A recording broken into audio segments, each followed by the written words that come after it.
My baby brother Cam, I love you. Congratulations, and I'm proud of you, bro.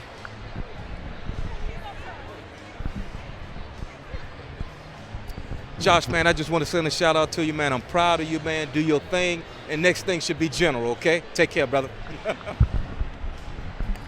Congratulations to Joshua Thomas, my nephew. Joshua, I'm so very proud of you. I wish you all the best, and always remember to take God first. Congratulations, Joshua Thomas. Just remember, I still beat you in basketball. Your uncle. Love you. Can we do it together? We are his parents. Joshua, we are so proud of you. Keep it up. We love you. Bye.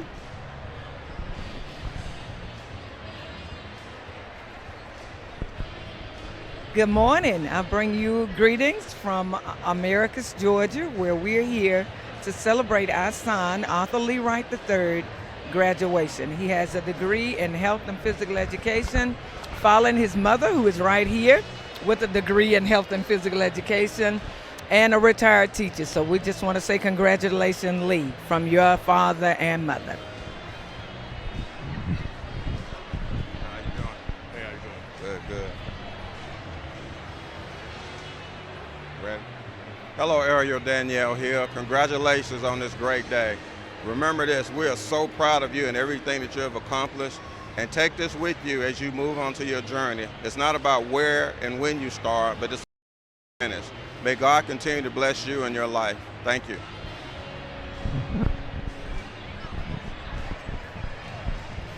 Hello, I'm Elroy Herman, faculty and alumni, class of 93. I want to say congratulations to my nephew, Matthew Alston, Jay Carter, and Cody Nash. God bless you. You guys are doing a great thing. I'm proud of you. Congratulations to all the FVSU graduates.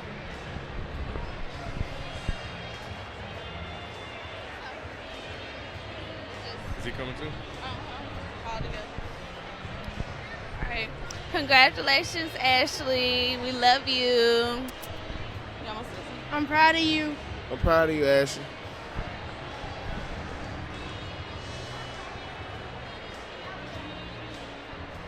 It's gonna show up on the screen. Huh? This showing up on the screen. Oh, we just want to congratulate Lorena. What is it? Lorena Nikki Hawkins, or whatever it is, on her job well done and everything. Congratulations, Auntie Nikki. I wanted to you're a big inspiration in my life, or whatever. You finally made it after the stressful, hard days and everything. I want to let you know that I love you. Hello. Come on, Queen. Okay. Congratulations to our graduate, Genevia Perkins. We love you and we're proud of you, boo. Good job, girl. Great job.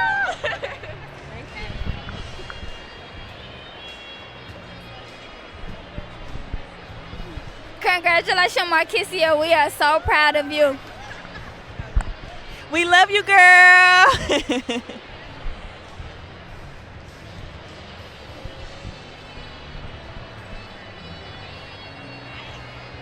Hi, Charlotte. Congratulations, Mommy. I love you. Thank you.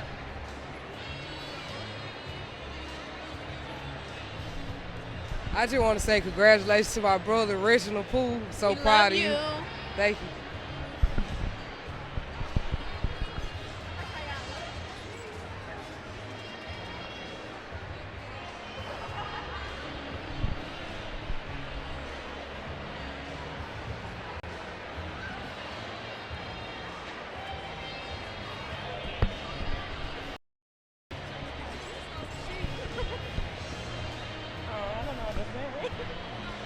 Congratulations, Reggie. We love you. We love you.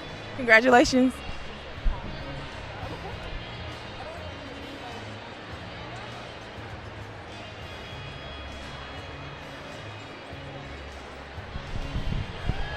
Patrick Antoine Cummings, Senior, congratulations. Best of luck to you. We're proud of you.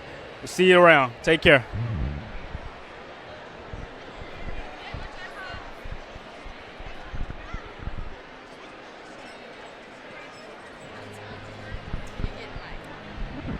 Congratulations to our sister Michelet. Way to go, you did it. But you did it. Granny's looking down on you and she's very proud of this. Congratulations to all the graduates too.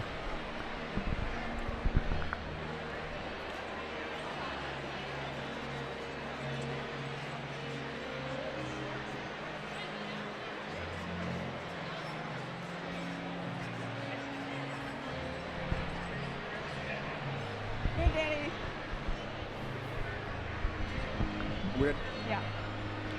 We'd like to give a shout out to our to my daughter Anna Marie Martin. This is her family, her sister Lakeisha and her mom, Yes. Sharon. We love you. We're supremely proud of you. You have done it, graduating with honors with a bachelor's degree in biology with a chemistry minor. We love you, girl. Yes, and we are so very proud of you, and the best of luck in the future. The stars are yours, baby. Love you.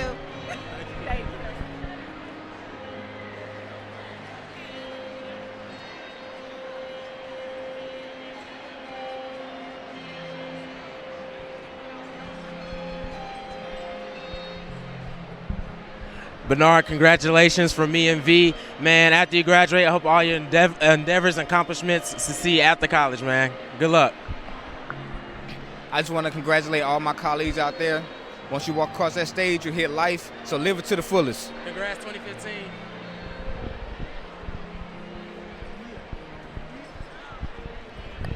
Congratulations, Bernard. I'm so proud of you for this big accomplishment that you have made. I love you, and congratulations again.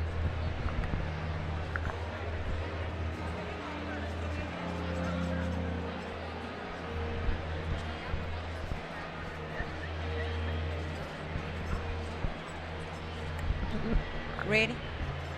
I would like to say congratulations to my god sister, LaRonda Hawkins. Great job. I'd like to say congratulations to my best friend in this title role, LaRonda.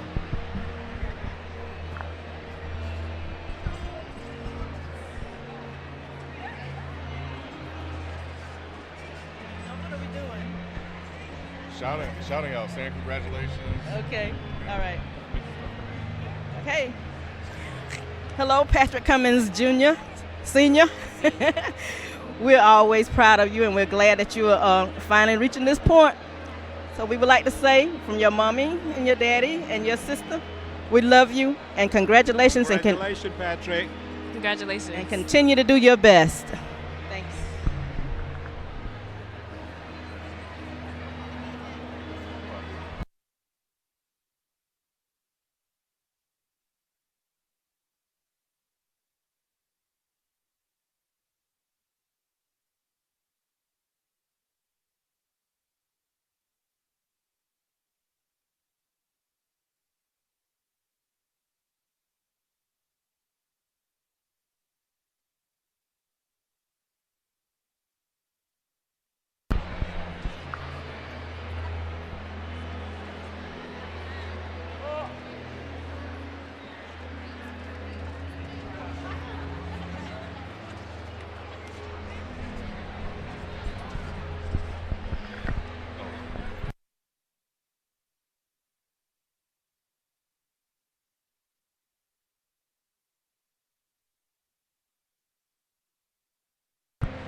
And all we're doing is just giving a congratulations. Okay. All right. Ready? All right. Hi, this is for Ivy Brown. We want to say congratulations. We love you, and we're very proud of you. Hi, sweetie. I'm so proud of you. Me and your sister, I've seen you grow so much, and I'm so glad you decided to join the Army. Did it the right way, the officer route. Love you so much, and glad we're going to be spending a couple months together in Fort Knox. I'm choked up. I don't know what to say. I'm very proud of you, and God bless you. Love, Mama. Thank you.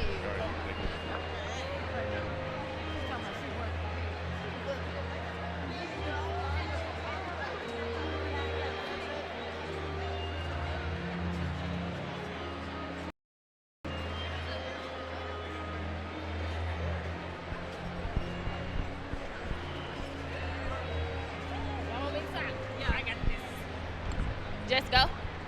Yeah. Okay. We just want to say congratulations to Markesia Blair. Congratulations.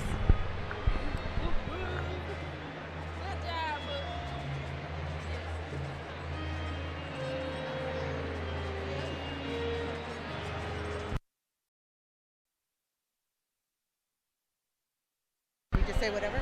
Yeah. You can tell me when you're ready?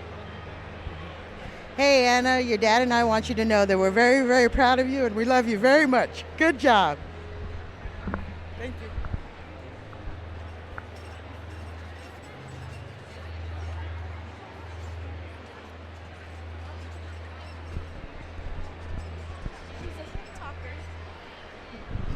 Hey Sean, this is your mom. I just wanted to let you know we are so proud of you, girl. I'm not even going to stay long because I'm going to cry.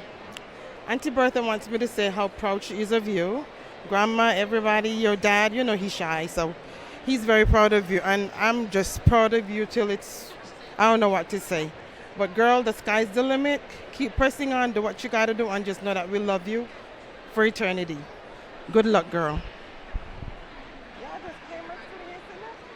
I was like right behind you. Okay, should I say something to her? Yeah. Okay. Okay. All right. Ready? Yeah. Go. Can we go? Yeah. Right. Hey Shan, we just want to say we're super proud of you and We're really proud of you, and we love you, and we Yes. hope you do good. And where is she going? Georgia Tech. Georgia Tech. Georgia Tech. And you better be here when it's my turn. Yep.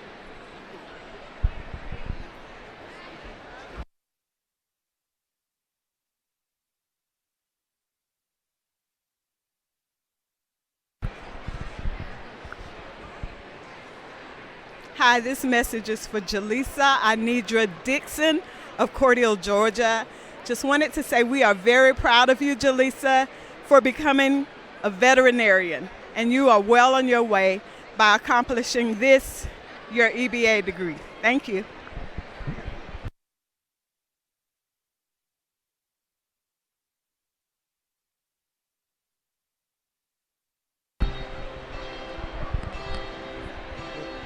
I just want to say congratulations to my sister, Ashley Davis, on her accomplishments, and we love you. Congratulations, Ashley, from Mommy. She is the valedictorian of Fort Valley State University.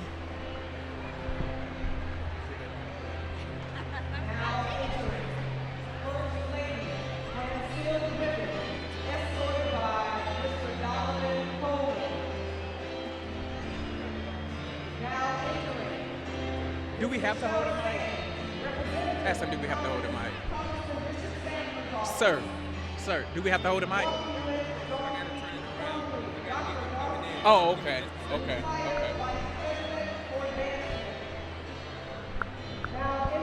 that's gonna take a long time. You know that, right? Representative and Congressman Senator Bishop Paul. Oh, this gonna be a part of the connection.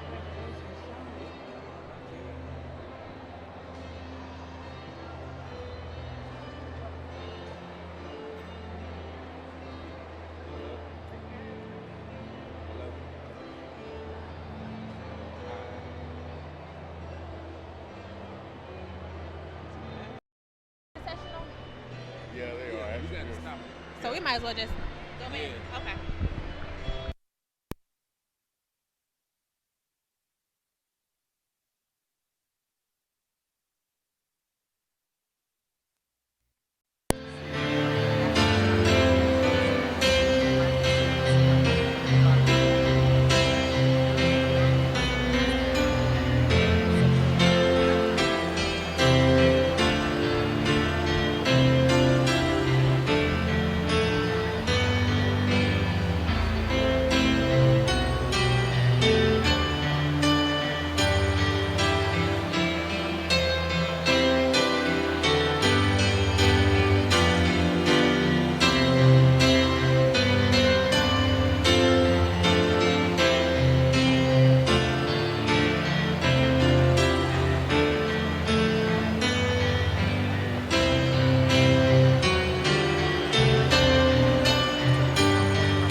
Entering the faculty, led by Dr. Fred McGraw.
alumni class of 1965, led by Miss Joy Moulton Thomas.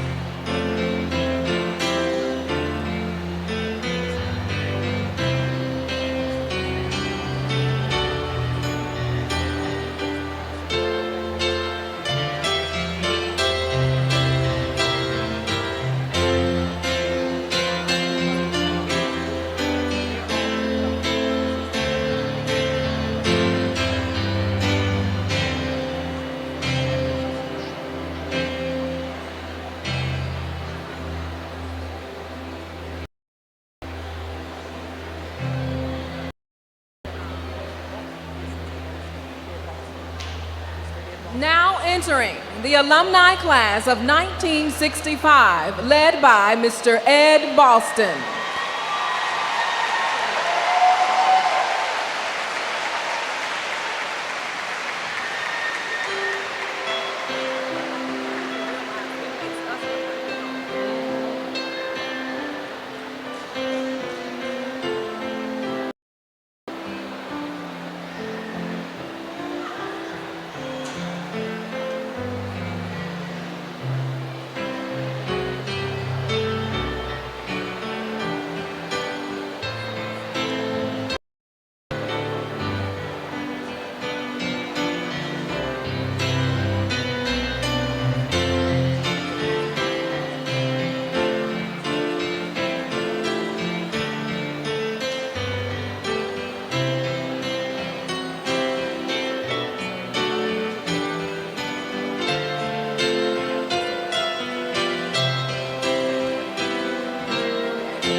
All guests, family members, and participants, please rise. Now entering May 2015 graduate students, led by Dr. Eugene Amoa.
undergraduate class of May 2015, led by our Dean of Students, Mr. Wallace Keats.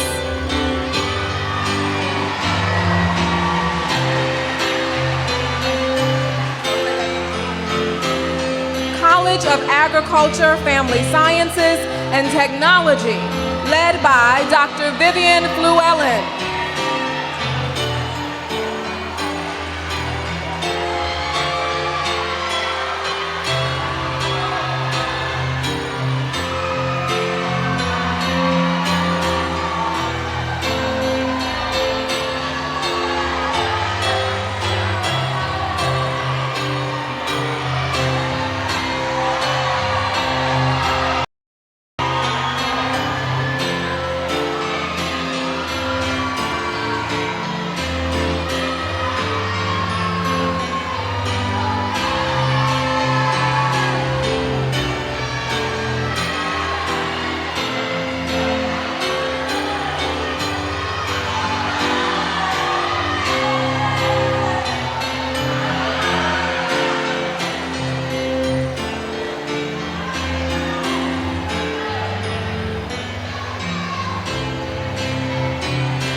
College of Arts and Sciences, led by Dr. Mark Nelson.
of Education, led by Dr. Gregory Green.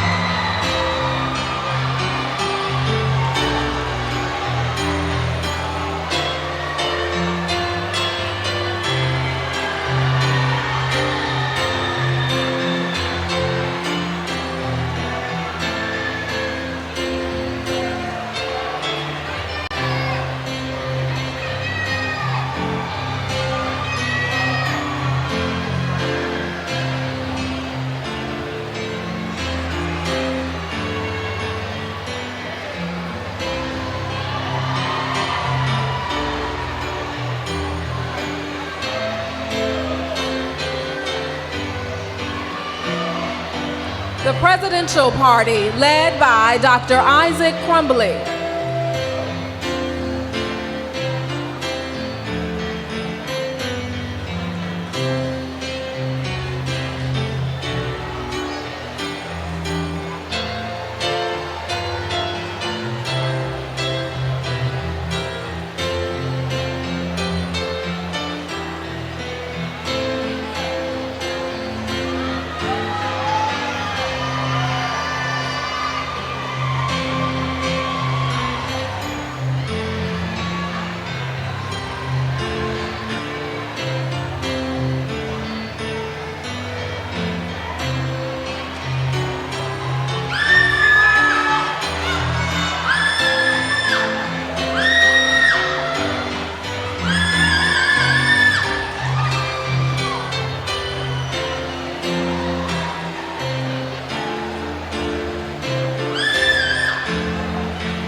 Good morning.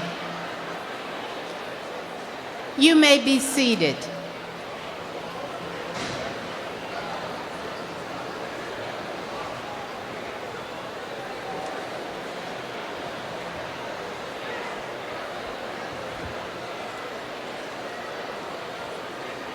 Good morning, ladies and gentlemen. Welcome to the Spring 2015 Commencement Ceremony of the Fort Valley State University.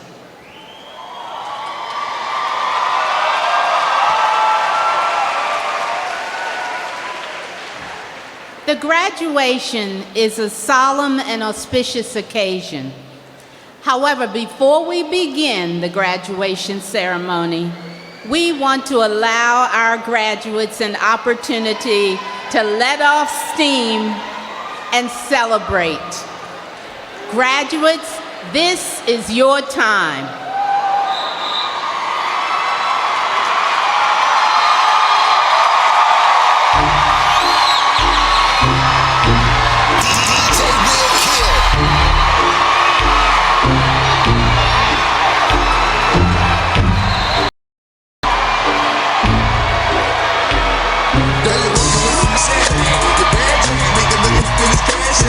Last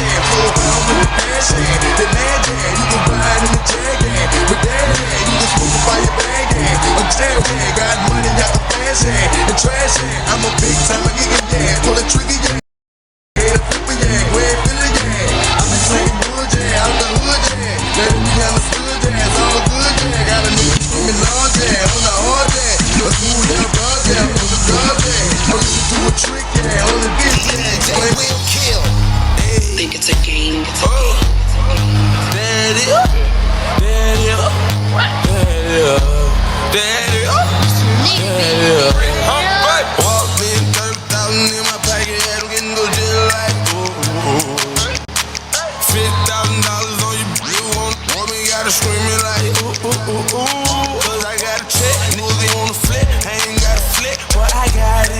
Ooh, ooh, ooh, ooh. Get out some mix, she gon' wanna sit. Every nigga go in the set. And now she screaming like ooh, ooh, ooh. Make $2 million off of me, tell you I don't feel like ooh.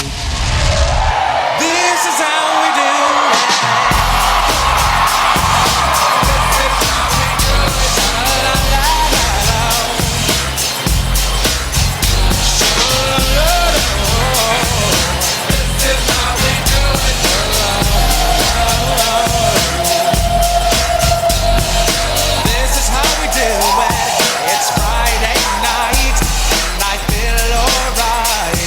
Party's here on the west side, so I reach for my 40 and I turn it up. Designated driver, take the keys to my truck. Hit the shop cause I'm faded. Honey's in the streets, say money, yo, we made it. It feels so good in my hood tonight. The summertime skirts and the guys in Kanai. All the gangbangers forgot about the drive-by. You gotta get your groove on before you go get paid. So tip up your cup and throw your hands up and let me hear the party say, I'm kinda buzzed and it's all because this is how we do it. Supreme Team DJ.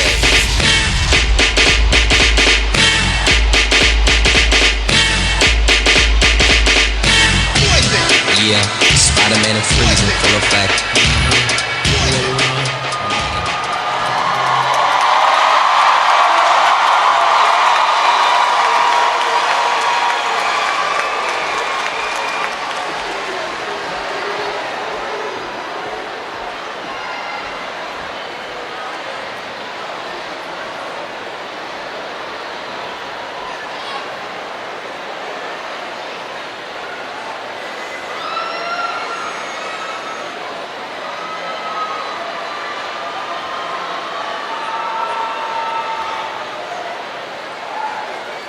Thank you, graduates. Thank you. Thank you for showing us your zest and style. Now, it is time to begin the official graduation ceremony.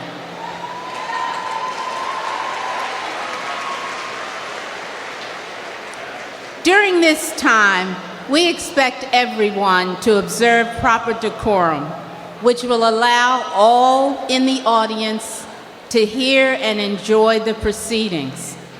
Your cooperation and that of the audience is requested. Thank you.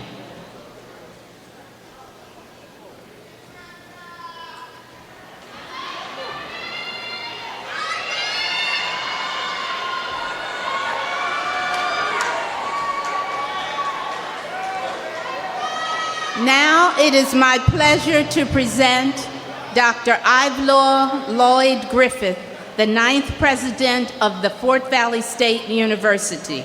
He will preside over today's ceremony.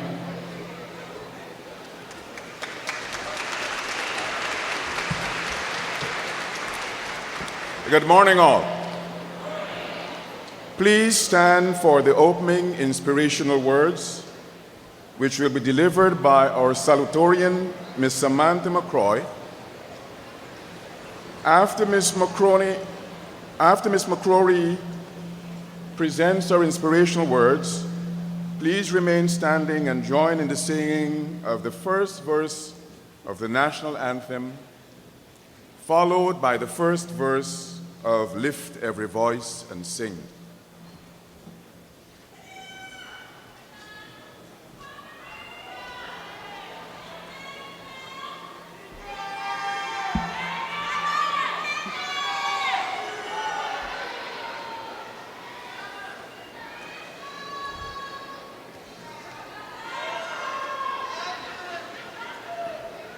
Earlier this semester, I was one of 28 students nominated to represent Fort Valley State University at the Spring 2015 Allen Entrepreneurial Institute in Lithonia, Georgia.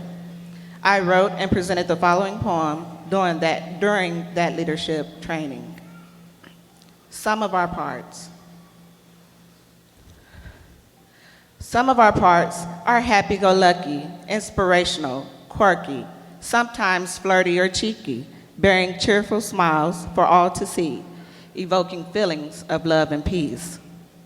Some of our parts are loquacious, playful, silly, and turned up, having fun and enjoying life, being boss, but at what cost?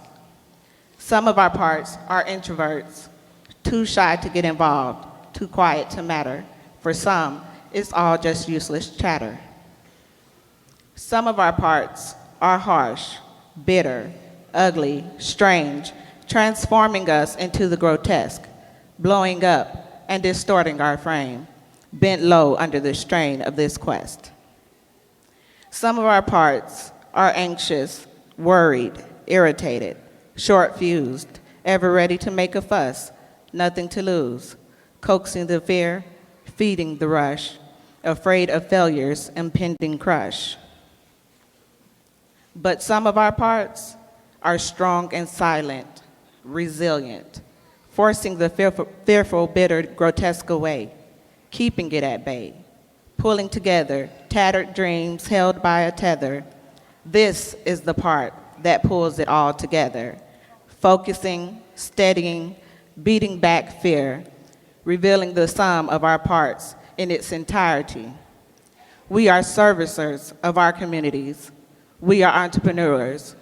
We are leaders. We are bold.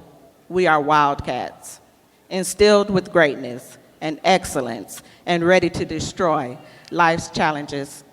Thank you.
Please be seated.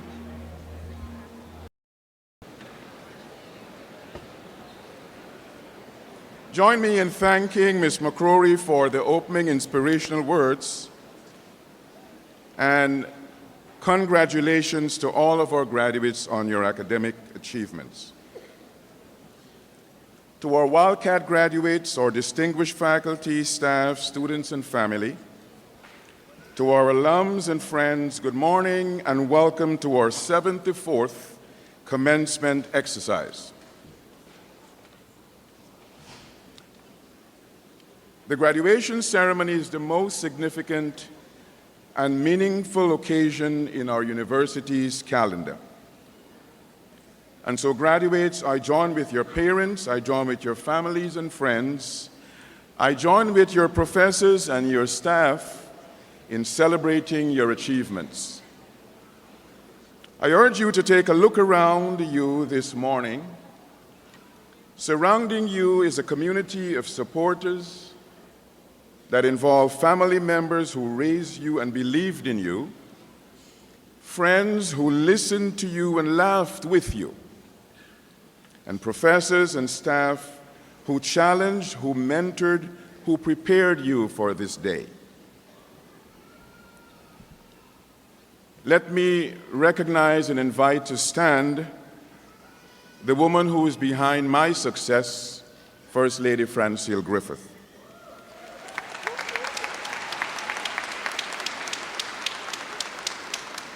Let me also take this opportunity to introduce the stage party. I ask each person to stand as I call their name and to remain standing, and I request that the audience hold all your applause until everyone is introduced. Dr. Govind Cannon, Dean of the College of Agriculture, Family Sciences and Technology. Dr. Upinder Mehan, Dean of the College of Arts and Sciences, Dr. Edward Hill, Jr., Dean of the College of Education, Dr. Ratan Sianjina, Dean of the College of Graduate Studies and Extended Education, Dr. Joshua Murphree, Director of Intercollegiate Athletics, Lieutenant Colonel Joel Davis, Jr., Commander of the FVSU ROTC Wildcat Battalion, Ms. Ariel Hill, President of our Student Government Association, Ms. Samantha McCrory, Spring 2015 Salutatorian, Ms. Ashley Davis, our Valedictorian, Dr. Jessica Bailey, our Provost and Vice President for Academic Affairs, Mrs. Denise Eady, Special Assistant to the President for Compliance and Director of the Office of Strategic Initiatives, Mr. Charles E. Jones, our Chief Legal Officer and our Director of Government Relations, Mrs. Dorothy Stripling, Interim Chief Finance Officer, Dr. Angela Harris, our Vice President for Student Success and Enrollment Management, Dr. Isaac Crumbly, Associate Vice President for Career and Collaborative Programs and Director of the Cooperative Developmental Energy Program, Mr. Doug Morris, President of our National Alumni Association, Fort Valley's Mayor, our own alum, Mr. Barbara Williams, our distinguished Congressman Sanford Bishop, and our distinguished Speaker, Dr. David Satcher. Round of applause for the platform party.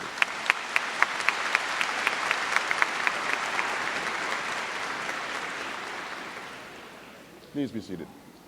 I'm also delighted that we have special guests today in the skybox.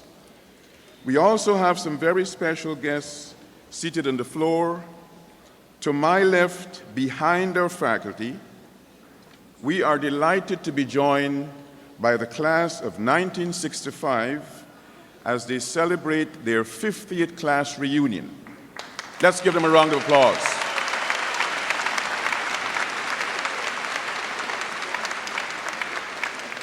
The reunion leaders are Mr. Gene Odoms and Mrs. Gwendolyn Williams McMullins.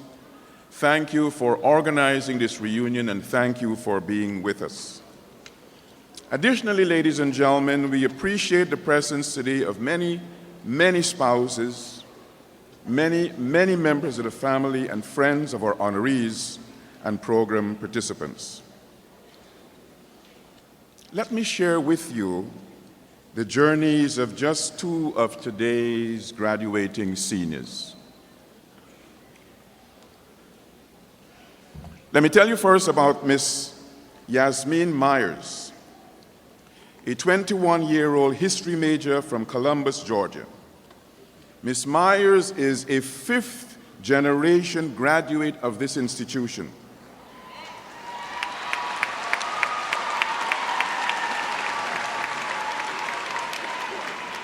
Her great-great-grandmother, Mrs. Emma Screeching, attended Fort Valley High and Industrial School and became a teacher after she graduated. Her aunt attended Fort Valley State College, as did her grandmother. Mr. Yitzhak Myers, Jr. graduated in 1952. He, too, was a history major and became a teacher. Her father, Mr. Yitzhak Myers IV, graduated just last year with a degree in music. And today, Ms. Myers continues a tradition that began in her family over 85 years ago. Ms. Myers, would you and your family please stand, if you can, to be recognized? Let's give her a round of applause.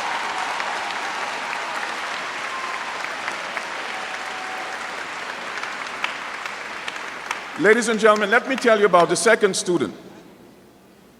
In 1971, September of that year, Mr. James Lidner enrolled in Fort Valley State College to pursue a degree in social sciences.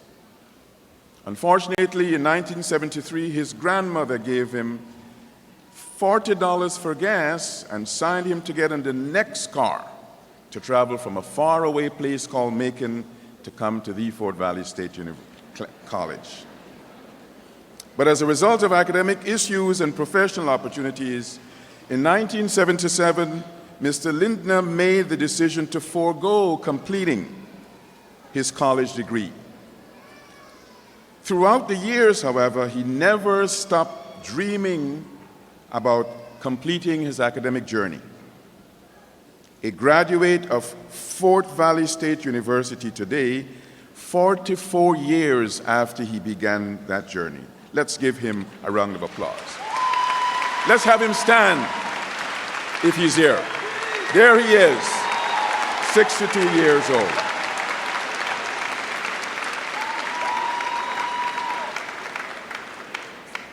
Many members of his family are here today to celebrate the end of that journey, including his 104-year-old grandmother, Mrs. Carrie Nix.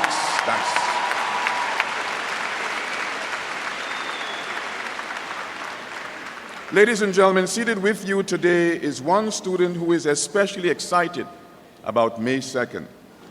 And that is because this day is also her birthday. Let me invite to join me on the stage for a special gift from First Lady, Miss Jasmine Taylor, an English major. Where is Jasmine? Come on up, Jasmine, you gotta hurry. First Lady started a tradition a year ago of giving a gift to any student who graduates on the day of commencement. And let's play some birthday music for her while she gets the gift.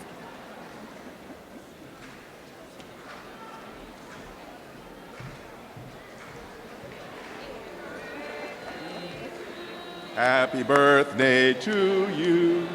Happy birthday, dear friend. Happy birthday to you.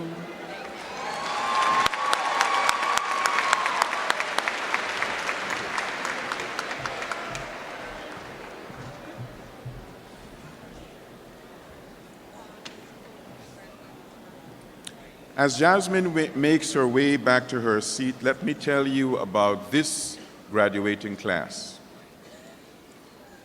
Sitting with us are 313 Wildcats.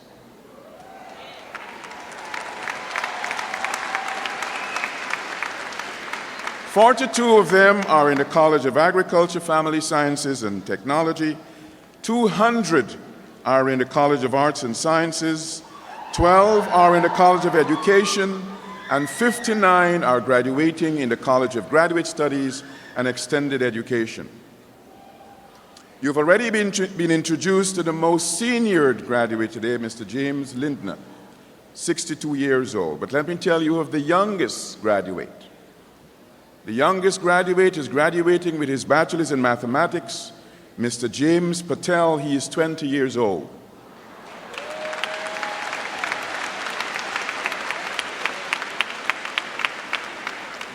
Where is Shivram? Shivram Patel.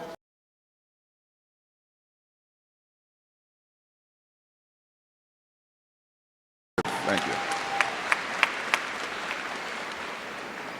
We also have two other young graduates. Jasmine Bennett. Is Jasmine here? Graduating very young. Shanice White, graduating very young. Christian Falzoni, graduating very young. We also have the pleasure of having 7 ROTC cadets who will be commissioned at today's ceremony.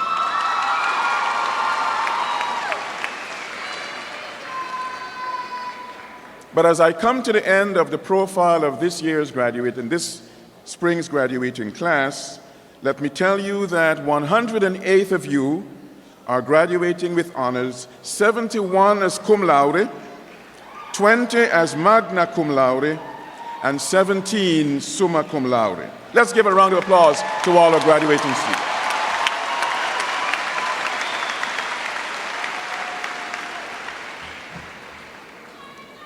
Ladies and gentlemen, I'm especially delighted to tell you about one of your own, Miss Ashley Davis.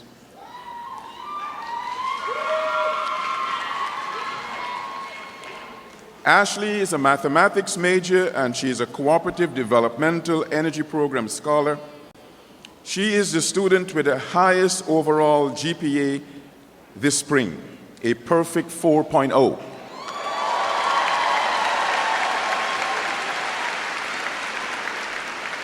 Miss Davis is from Warner Robins, Georgia.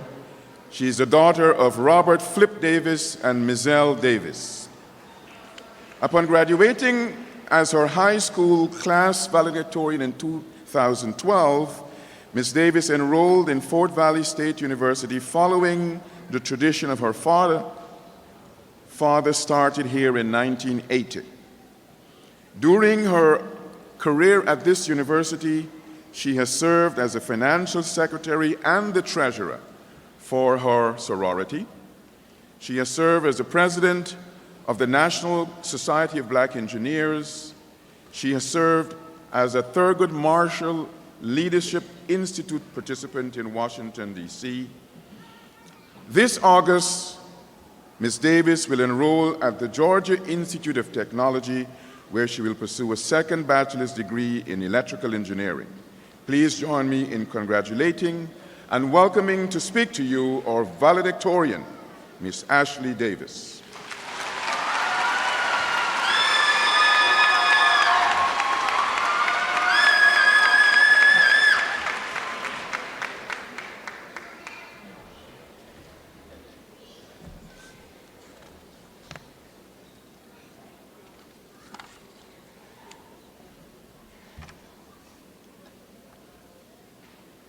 Good morning, President Griffith, First Lady, Dr. Satcher, Congressman Bishop, faculty, staff, students, family, friends, and of course, the graduating class of 2015. It is an honor to stand here before you as your valedictorian. Before I begin, I would just like to thank those people who helped me get where I am today. First and foremost, I have to thank God, because without him, nothing is possible. Secondly, I would like to thank my parents, Robert and Mizelle Davis, for being the absolute best parents anyone could hope for. Thank you to my brother Robert, my sister Sonyetta, and my entire family for their continued support throughout the years. Thank you, Ayana, Kenya, and Sierra, for being the best friends anyone could ask for. Thank you to my Alpha Kappa Alpha sorors and my entire Fort Valley State University family. And finally, I would be remiss if I did not thank Dr. Crumbly and the entire Cooperative Developmental Energy Program staff for making my first 3 years of college an experience like no other. And of course, I have to thank my fellow CDEP classmates. I cannot imagine college without these 11 individuals. They have been there for every late night study session, every failure, every success, and every major event that has occurred in my life so far. Truthfully, they all deserve to be standing up here with me, because without them, I wouldn't stand here before you today. I would like to focus my speech around a phrase that every Fort Valley student is familiar with. Be bold, be amazing, be prepared. We have all heard this phrase several times throughout our duration here at Fort Valley State University. But have you ever stopped to think about what those words really mean?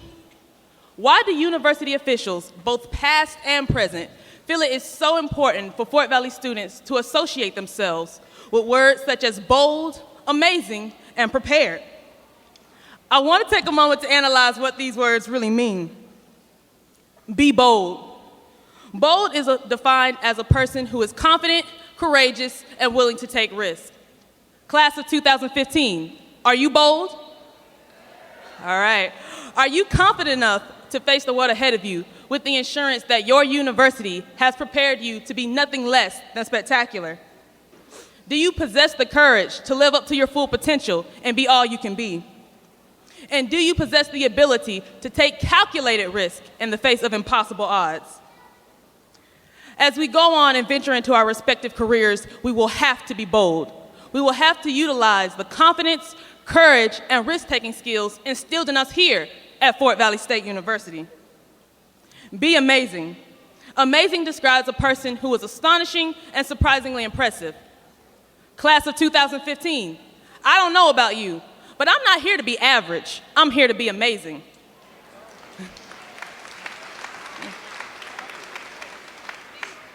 Amazing people surpass others' expectations of them. Think of all the people who told you you would never make it to this point.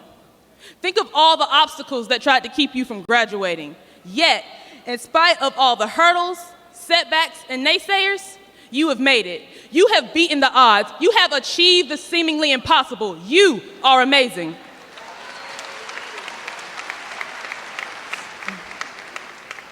Finally, be prepared.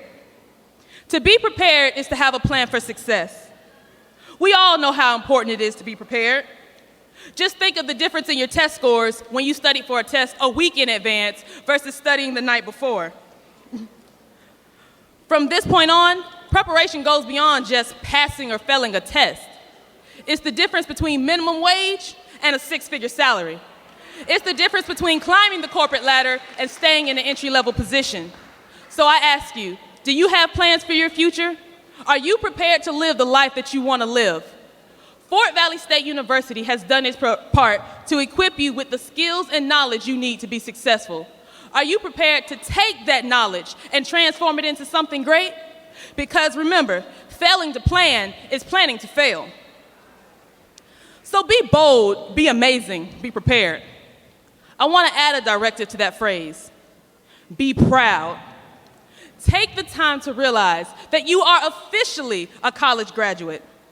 Our ancestors have sacrificed for hundreds of years for us to have this opportunity, for us to sit in these seats, walk across this stage, and receive our diploma.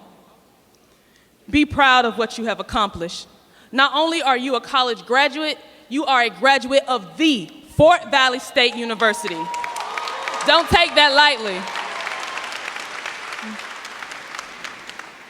The bar set by previous graduating classes is extremely high, but I know that we are bold enough, amazing enough, prepared enough, and proud enough to rise to the challenge.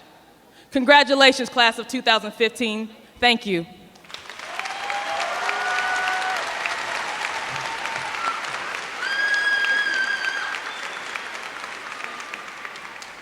Let's give Ashley another round of applause, please. Come on.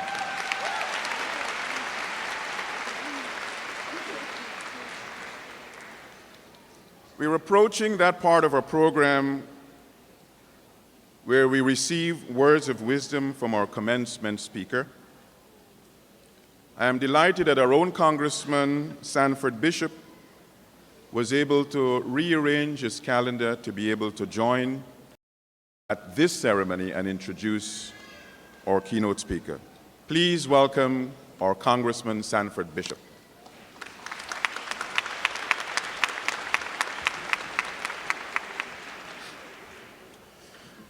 Good morning to Dr. Griffith, Mrs. Griffith, the faculty, staff, and most especially the graduates of 2015 at the Fort Valley State University. Let me say how honored and humbled I am to be able to participate in this very auspicious occasion, a very significant milestone in the life of this college, in the lives of the students who matriculate here and who will graduate today. I am delighted to have the opportunity to introduce or present the speaker for this occasion. Shakespeare wrote, "Heights by great men reached and kept were not attained by sudden flight, but they, while their companions slept, were toiling onward through the night." Our speaker, Dr. David Satcher, has risen to great heights.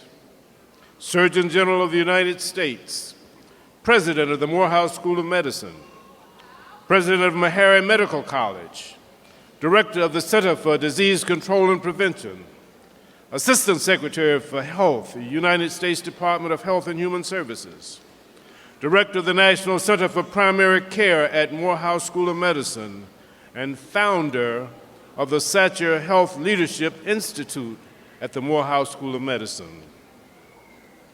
Dr. Satcher has been the recipient of the New York Academy of Medicine Lifetime Achievement Award.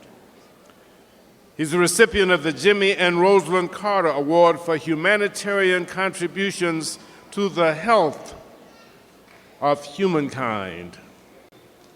Dr. Satcher has a career that has taken him to the pinnacle of achievement and service in the field of medicine. But I must remind you, it was no sudden flight. It was a long, hard, determined climb. No, it was no sudden flight for Dr. Satcher. From Anniston, Alabama, in the segregated South, where in 1943, from a family of limited means, he found himself at the age of 2 stricken by a highly contagious respiratory condition known as whooping cough. Others called it the 100-day cough. But at that time, it was literally a death sentence for a 2-year-old black child in Anniston, Alabama. Miraculously, his life was saved by the only black physician for miles around. But because of that life-threatening experience, Dr. Satcher was inspired. He was inspired at the age of 2 years old to become a doctor. He finished high school in Anniston and he attended Morehouse College, where he earned a Bachelor of Science degree in 1963. While at Morehouse, he demonstrated and exemplified tremendous leadership, and he had a tremendous reputation among his classmates and the faculty. I followed Dr. Satcher as student government president some 5 years after he had graduated from Morehouse. And in going through the records of the Student Government Association and reading the minutes and reading some of the speeches that he gave during his tenure as SGA president, not having known him personally, I knew that Dr. Satcher was destined for greatness. He left Morehouse and he went to Case Western Reserve University, where he earned his medical degree and his PhD in chromosome genetics in 1970. He worked in an inner-city hospital in Los Angeles, California, where he came to grips with trauma and all kinds of medical conditions and catastrophic injuries that heightened his dedication to the healing art. Dr. Satcher worked hard. He studied hard. He sacrificed. And throughout his career, he has improved access to health care across the United States. He's added to the tremendous body of people and institutions that have helped to address the health concerns in this country: obesity, cancer, hypertension, strokes, suicide, and homicide. He's addressed diseases and epidemics across the world.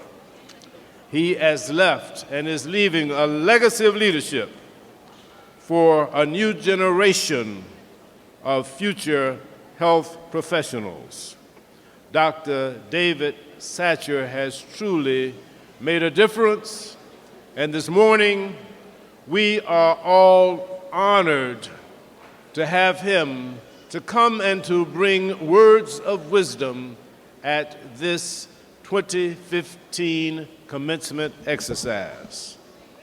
Truly, Dr. Satcher is a man of greatness, but remember that heights by great ones reached and kept were not attained by sudden flight, but they, while their companions slept, were toiling onward through the night.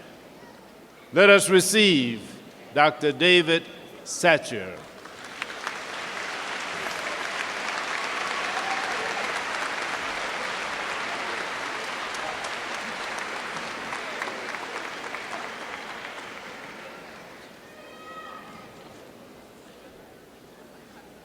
Thank you very much, Congressman, for that very kind introduction. I'm delighted to be here to share this stage with you, Congressman Bishop, to President Griffith and First Lady Griffith, members of the Board of Regents and trustees,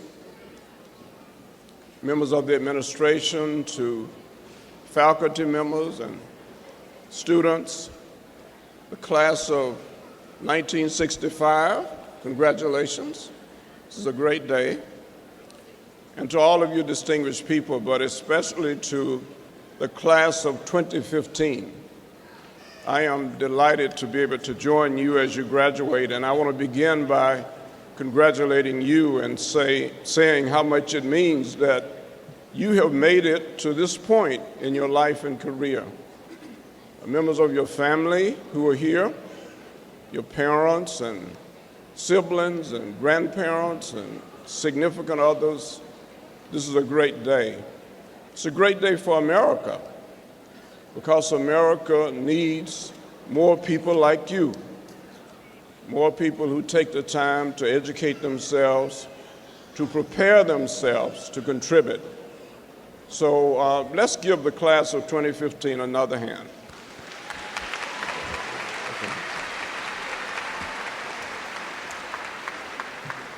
I bring you greetings from the Morehouse School of Medicine and the Satcher Health Leadership Institute, and where we are concerned about leadership development. And I want to talk just briefly because I realize that people don't come to commencements to hear the commencement speaker. I know that. So I'm going to be brief. But I have to tell you this story. I met a young man briefly, and he came up to me and he said, "Dr. Satcher, weren't you my commencement speaker?" And I said, "I don't know. Were you there?" And he said, yeah, I think you were my commencement speaker. And well, I told him that if he were there, then maybe he was sleeping. So don't be sleeping and ask me 10 years from now if I were your commencement speaker. But seriously, we have a motto at the Satcher Health Leadership Institute that I want to share with you. We say that in order to eliminate disparities in health, and in order to achieve health equity in this country and the world, we need leaders. We need leaders who first care enough. We need leaders who know enough. We need leaders who have the courage to do enough.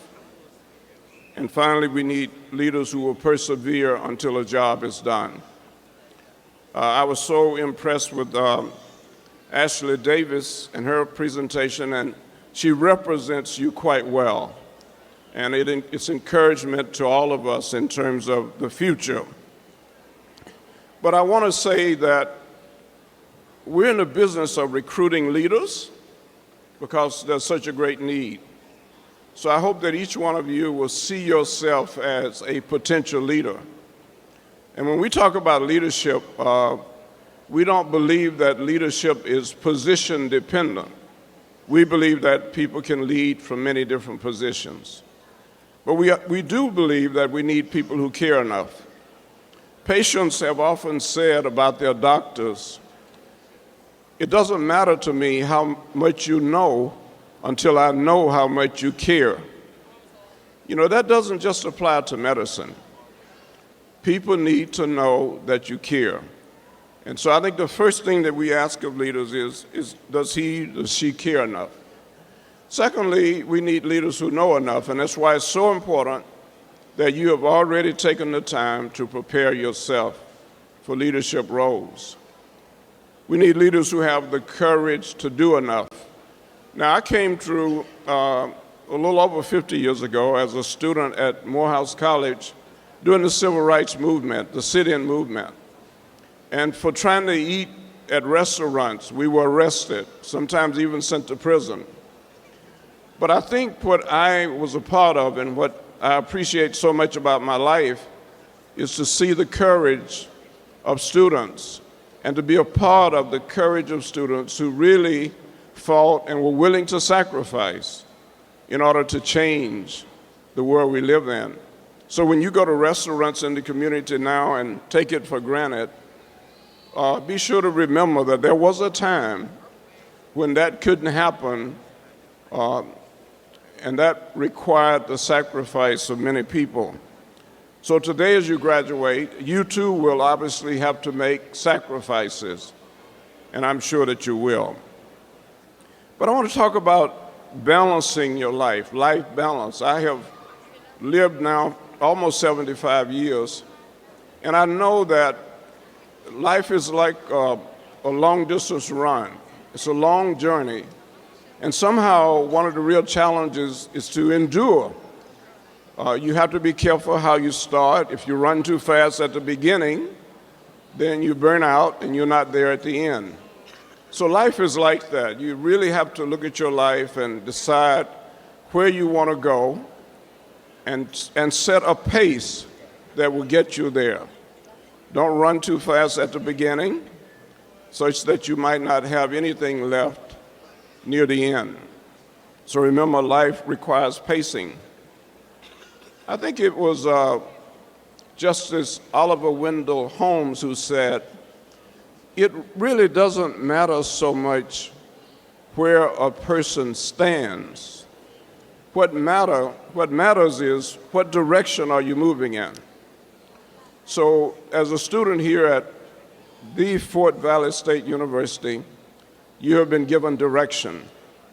And I really hope that you will keep that direction in mind, because on the way, of course, along the way, you're going to face obstacles on your journey.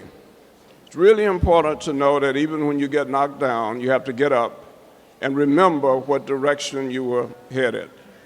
So remember your direction. As Surgeon General, One of the first experiences I had was when President Clinton asked me to represent the United States at a conference in Hermosillo, Mexico. It was a global conference. There were 189 ministers of health there. And we were supposed to talk about health promotion and disease prevention throughout the world. And since I had been director of the CDC, I had developed a prescription for the American people. No medications, but a prescription that dealt with lifestyle.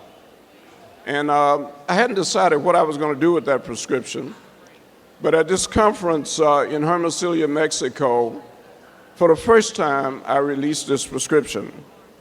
And I still have it. It looks something like this, and you can go to the website of the Satcher Health Leadership Institute and download this prescription. But I want to just review it with you because I think it's so important on the road of life, which is a long-distance journey, that you keep certain things in mind. The first thing on this prescription, which I hope you will follow, is moderate physical activity, at least 30 minutes a day, at least 5 days a week. You would be amazed at the difference that can make. We live in the stroke belt. Black people are dying unnecessarily of stroke and cardiovascular disease, cancer, much of which is preventable. So the commitment to prevention starts now for you. In terms of nutrition, we try not to get involved in all of the different debates about what's best for you, but we do say on this prescription, try to consume at least 5 servings of fruits and vegetables per day. Then avoid toxins like tobacco and illicit drugs and the abuse of alcohol. Avoid toxins, because sooner or later, they become your enemy. Responsible sexual behavior. Unfortunately, we live in a society where people are not comfortable talking about sex. Parents are not comfortable talking with their children about sex. Even lovers who have sex often don't talk about sex. And that's one of our major problems in this society. And so one of the things we're trying to do at the Morehouse School of Medicine is to talk about what is responsible sexual behavior. And it doesn't start, I thought that would sort of wake you up. It doesn't start with having sex, it starts with having a relationship. It starts with respecting each other, caring about each other, and therefore placing sex in its proper perspective, not abusing other people for your own pleasure. And I know all about the sexual assaults on college campuses and the fact that too often we look upon sex as a sport as opposed to a relationship. And so all over the country, there is an issue when it comes to how we deal with sex, whether it's in college or on the street. So it is one of our major projects at the Satcher Health Leadership Institute to deal with that issue. The fifth thing on this prescription is daily participation in relaxing and stress-reducing activities with adequate sleep. Since you're getting ready to graduate from college, I know you know a lot about stress, right? You know what it's like to live with stress. And one of the points that I hope you will remember is that we all have stress. The real issue is, how do you manage stress? Whether you're going to graduate school, whether you're going into a job when you leave here, the question of how you manage stress is going to be a very important question. How are you going to manage stress? And that's very important for mental health. I just participated in the swearing in of a new Surgeon General by the name of Vivek Murthy. And as I was participating in swearing in this new Surgeon General, I thought about a Surgeon General several years ago who shall go nameless, who had just been sworn in as Surgeon General, and he was really very proud. He was sharp in his uniform, and as he went across the country speaking, Crowds turned out to hear him. So he became very pleased with himself. And so he said to his staff, you know, I would like to go somewhere to speak where people have not heard me speak before. I just want to become available to more people. So his staff decided to take him to a nursing home. So the Surgeon General went to the nursing home, and when he got to the front desk, there was an old lady there in a wheelchair. And everybody who came in, she would stop and greet them. It wasn't her job, she just did it. She greeted them. So the Surgeon General said to the old lady, ma'am, do you know who I am? And the old lady looked at him and said, no, but if you go up to the front desk, they will tell you who you are. Well, it's important to know who you are before you go out there. Because if you don't know who you are, you do have to rely upon other people to tell you who you are. And that's a dangerous situation, right? You don't want to be in that situation. Well, a balanced life means that we're first and foremost in touch with ourselves, means that we are in touch with our history, and that we're prepared to take on our future. When I was growing up in Anniston, Alabama, neither of my parents had finished elementary school, but they became involved with the church. And my dad, who actually didn't go beyond the first grade, learned to read and ended up becoming superintendent of the Sunday school. So for 25 years, Wilma Satcher served as superintendent of the Sunday school at Mount Liberty Baptist Church. Now, we had less than 5 books in our home, but we were required to study the Sunday school lesson and be prepared to discuss it. And so it was amazing. Coming out of that environment, it was a church where I first learned to speak. It was a church where I first learned to really study to try to understand what was written. And when I think about our lives, and I think about the fact that what I really found in that church was hope. And one of the things that bothers me most is the fact that there are so many hopeless people in the world. People who are hopeless are dangerous. Even though they may be rich, they may be well educated, hopeless people are dangerous. First, they're dangerous to themselves. They often commit suicide, right? Sometimes they even take planes down over the Alps and take hundreds of people to death with them. Because hopeless people are dangerous first to themselves, and they're dangerous to others. So one of the things that I took for granted, but now I appreciate, is the fact that that's really, back there at that church and that community, is where I really found hope. And there's no substitute for hope.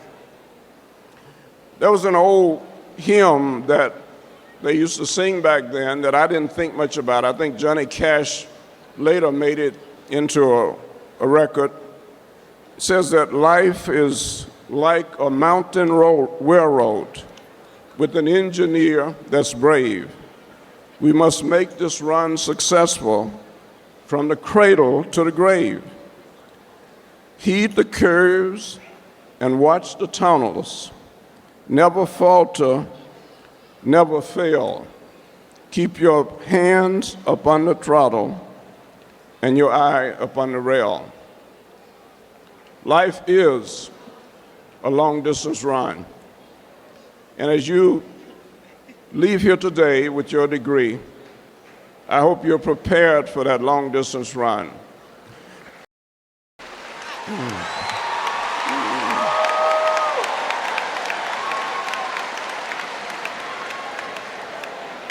Dr. Mays, who was president of Morehouse College for 27 years, had a quote that I want to close with. I know it's one of President Griffith's favorite quotes.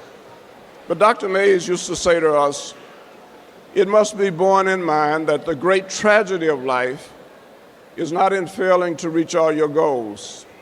It's in having no goals to reach. It's not a calamity to die with dreams unfulfilled, but it is a calamity not to dream.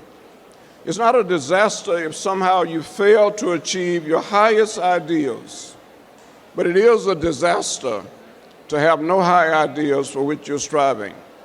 It's not a disgrace to fail to reach the stars.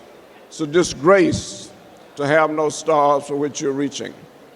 In the final analysis, he said, and I say to you today, not failure, but low aim is sin. Thank you.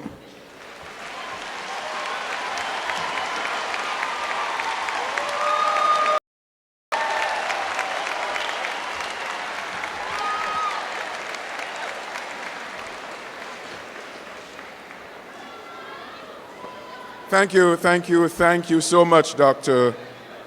David Satcher. Dr. Satcher, can you join me at the podium, please?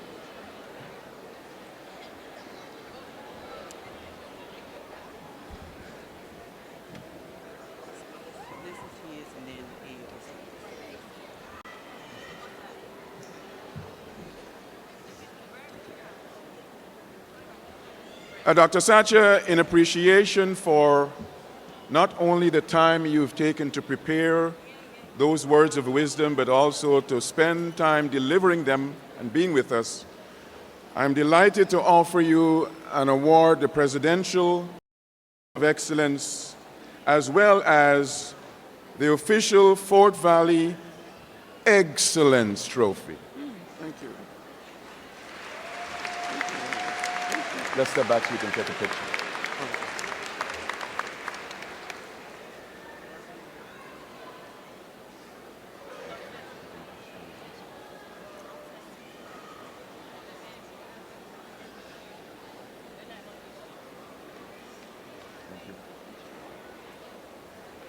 Let's give another round of applause to Dr. David Satcher, Surgeon General, leader of great distinction. Ladies and gentlemen, you know that with us is the distinguished class of 1965. But I want to tell some of you who don't know that that year, 1965, began a presence at our university, a presence that lasts today. It began the presence of Dr. Isaac J. Crumbly. This year, Dr. Crumbly will celebrate 50 years as a member of the faculty of this university.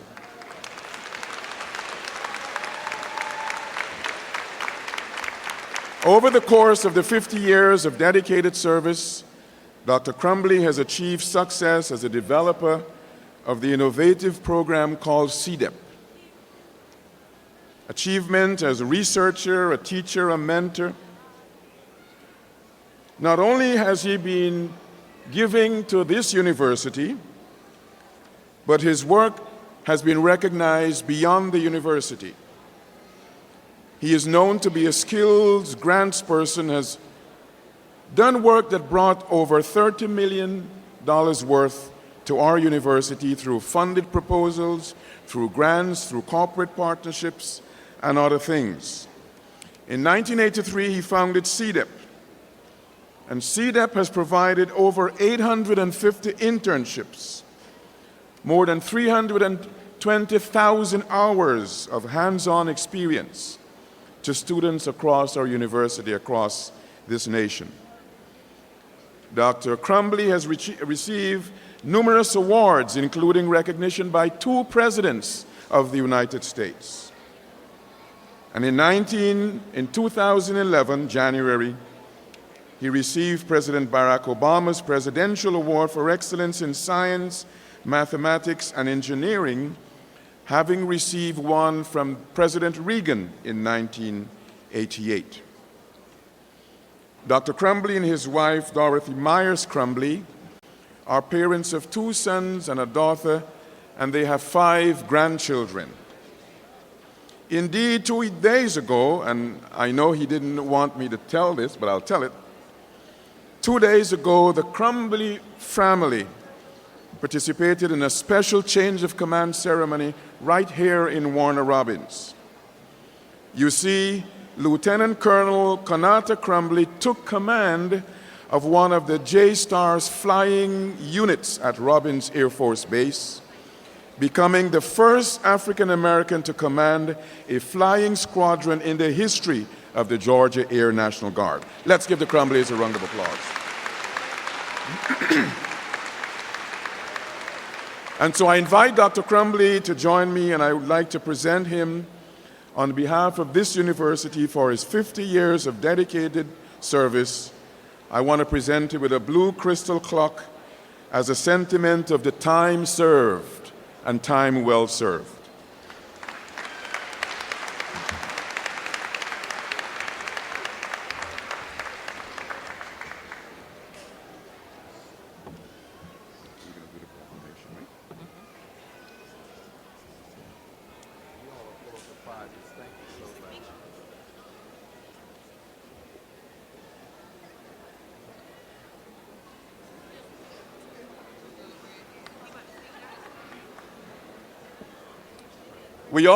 I also wanted to surprise Dr. Crumbly with a proclamation from Congressman Bishop and one from our mayor.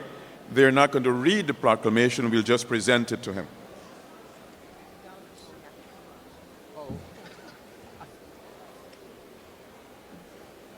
Where's the mayor? Mayor. You have yours.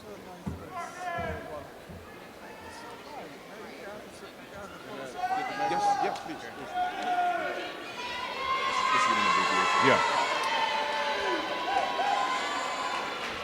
One of the privileges that I cherish as a member of the House of Representatives is to be able to assure that individuals' contributions of great importance and significance can be remembered forever in the annals of the history of this country.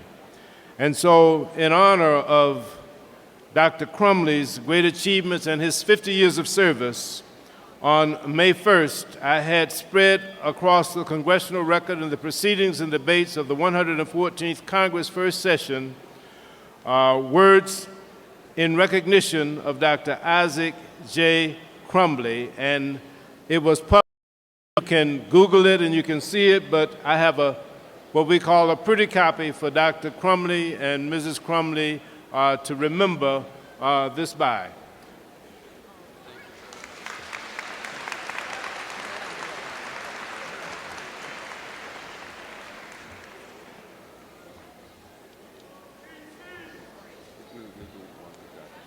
Okay. Good morning. Class of 2015, I feel like parents who are just having their children leave the home. Being citizens for 4 years here in the city of Fort Valley State University, I hate to see you go, but we are proud for you. Now, to this couple who has lived and served in this community for 50 years, I say thank you for your service to the community. And I present this proclamation from the city for your immeasurable, Dr. Crumbly's immeasurable contributions to the university and to the city of Fort Valley. Thank you so much.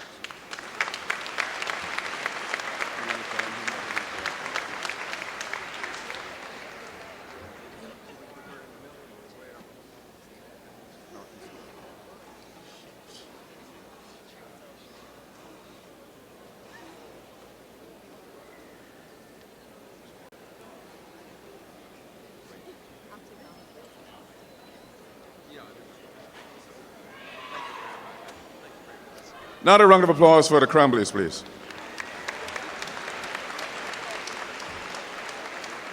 I have one more surprise before we get to the main event. It's a surprise for Lieutenant Colonel Joel Davis.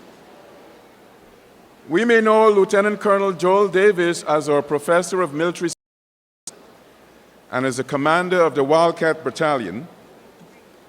But what many of you do not know is that he's retiring in August of this year, and I wanted, in appreciation of the service he's given to this university and the Wildcat Battalion, to recognize him for all the outstanding work he has done with the Wildcat Battalion. As you probably know, the Wildcat Battalion is responsible not only for Fort Valley State. Lieutenant Colonel Davis is responsible also for the battalion at Albany State. Please, Lieutenant Colonel Davis, join me in receiving this simple token of my appreciation.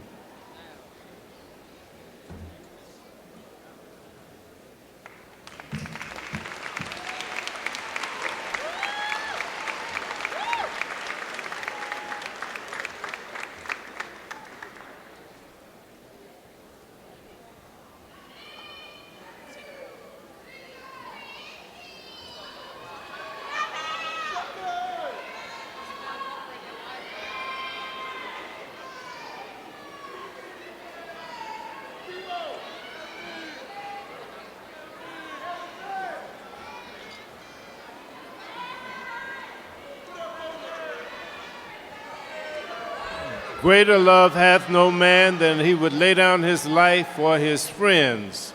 That is what our military does, and for all that Lieutenant Colonel Joel Davis has done for the United States of America in behalf of His Excellency, the Commander-in-Chief, Barack Hussein Obama, the 100 members of the United States Senate, and the 435 members of the House of Representatives, and the over 730,000 people in the 2nd Congressional District. I want to congratulate Lieutenant Colonel Joel Davis, Jr. on his service and thank him, and present him also a copy of an entry into the Congressional Record dated May 1st in honor of Lieutenant Colonel Joel Davis, Jr.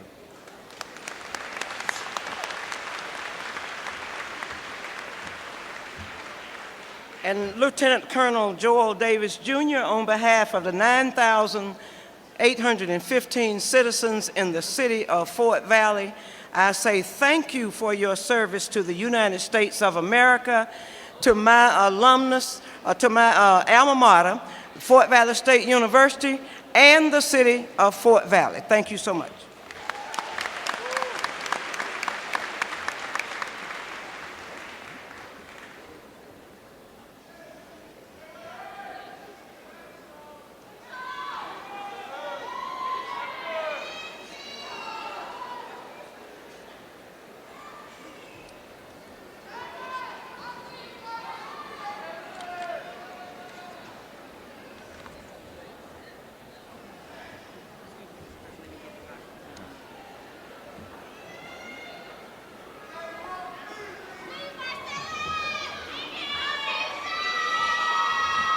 As we Lieutenant Colonel Davis and Mrs. Davis resume their seat, I'll tell you that this is an extra special day also for the Davis family, because their daughter, Janique, is a member of this graduating class.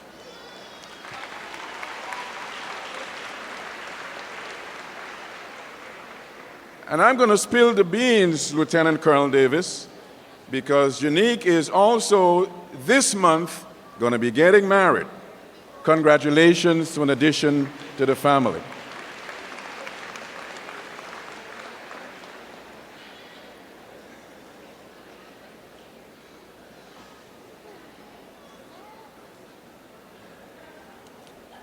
Let me also invite you to join me in taking pride for the wonderful work done by our state university court,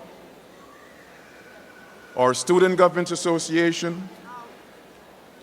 Let's recognize any elected officials, whether federal, state, who are in the House. We have city and county officials, members of our foundation board, members of the emeriti faculty and retirees of this university, our faculty, our alums. Thank you all. Let's give a collective round of applause for special members of this university. As we transition towards the degrees, I invite our Fort Valley State Blue Notes to provide a selection of music.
Wonderful selection by our Blue Note singers. Give them another round of applause, please. Ladies and gentlemen, during this part of the program, I ask that you do not move into the aisles taking pictures. There will be official photographs taken. You will get the information in order to be able to receive those photographs. We will now have the conferment of degrees. Dr. Jessica Bailey, Provost for Academic Affairs, will now present the deans of the academic colleges as their names appear in the commencement program.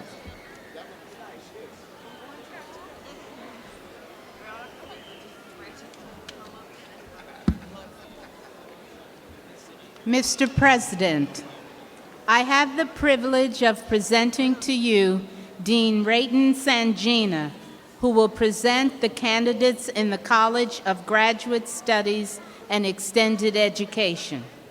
These candidates have been recommended by the faculty, having completed all requirements for the degrees of Educational Specialist, Master of Arts, Master of Public Health, Master of Science in Animal Science, Master of Science in Biotechnology, and Master of Science in Education.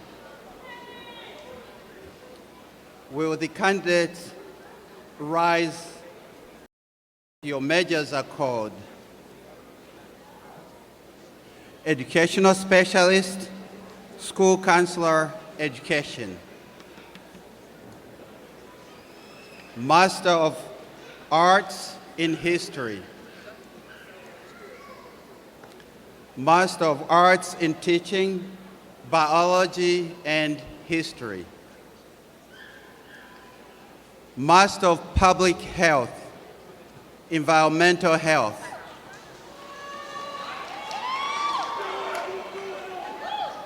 Master of Science in Mental Health and Rehab Counseling.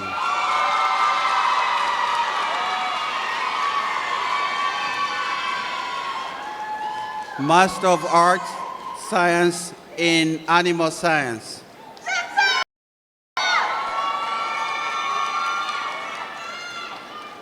Master of Arts in Biotech.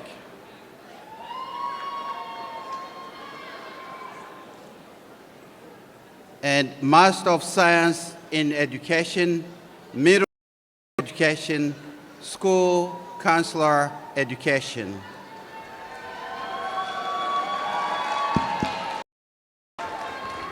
Graduates, you will now hold each other and approach the stage.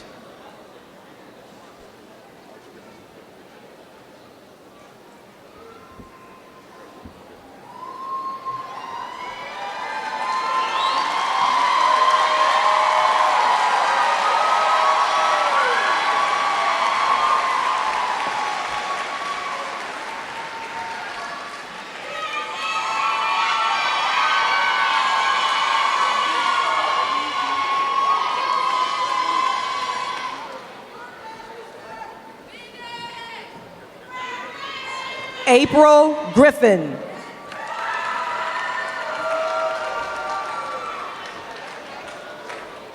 Stacy Watson.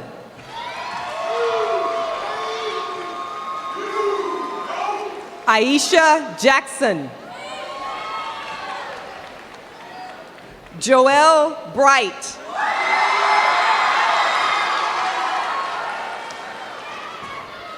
Osare Adahosa.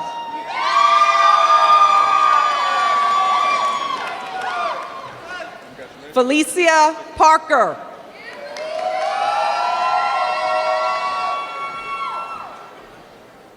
Mendisa Smith.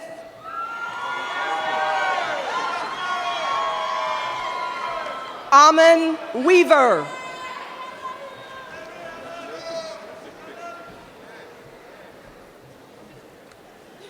Courtney Willis.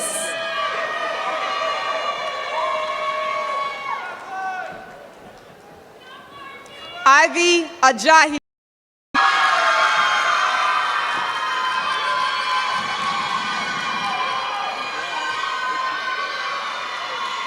Gwendolyn Amons. Erica Atkinson. Shanice Betha. Corsica Carica. Roxina Cooper.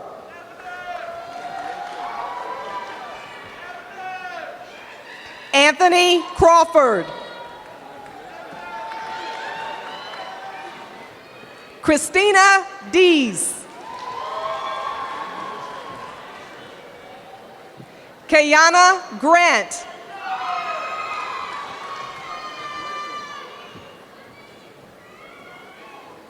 Kiera Harris.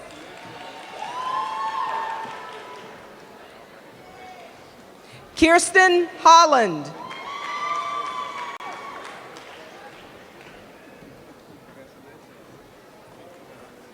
Aurelia Jackson.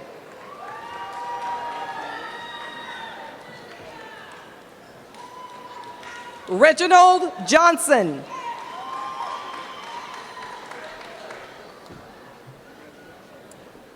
Andrea Maddox. Taisha Middleton.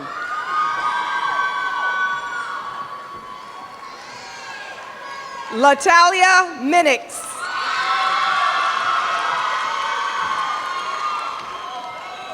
Nicola Smith. Melody Brown Cannon.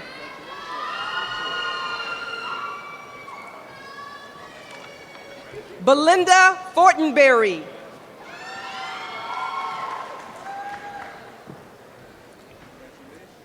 LaRonda Nicole Shea Hawkins.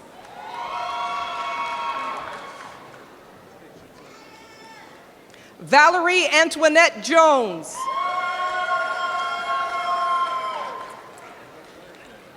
Minnie Rhymes. Haj Aoud. Alexis Graham. Tiffany Hamilton. Baruch Lima. Olasbisi Ojo.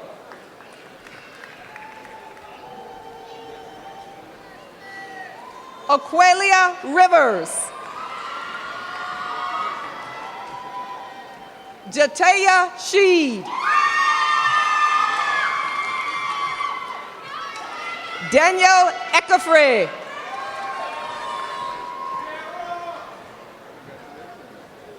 Kashahari Horton.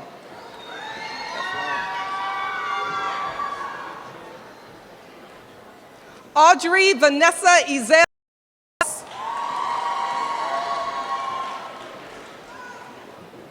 Charlotte Graham.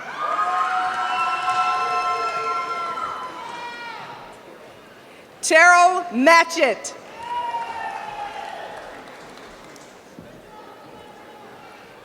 Arade Perry. Arade Perry. Randy Stallings. Jarvis Wilcher.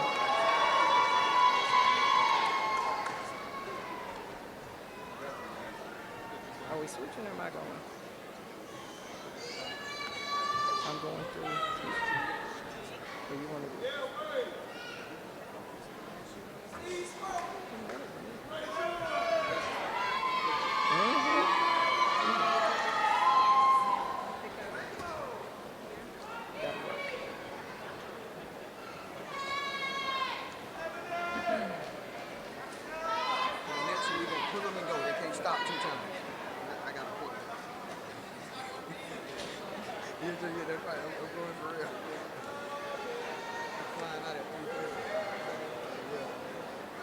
Graduates, you may take your seats now.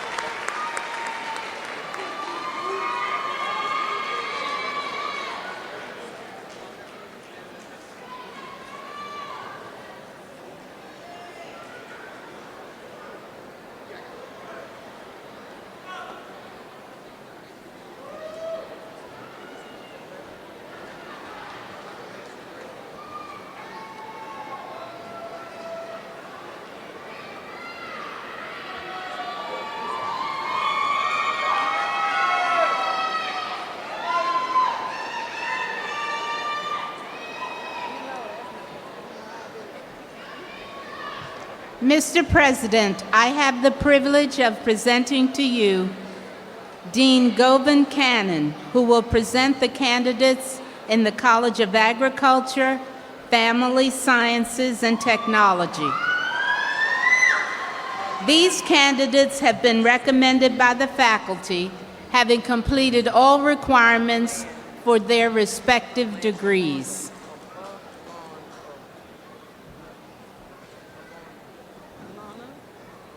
Will the candidates rise as your majors are called?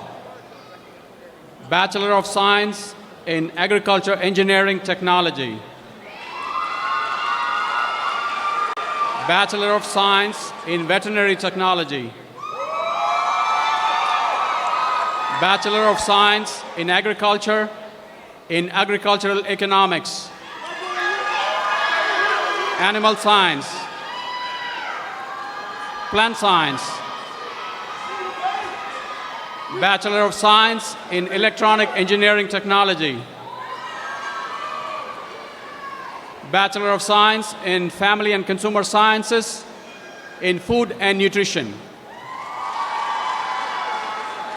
Infant and Child Development.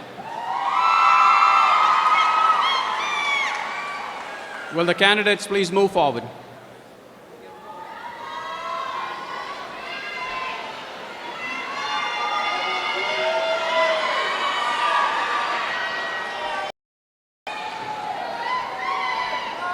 Brandon Quinn Ivy. Joshua Thomas, cum laude. Jaleesa Dixon. Kendra Doctor, cum laude. Alonda Jess Pierce, summa cum laude.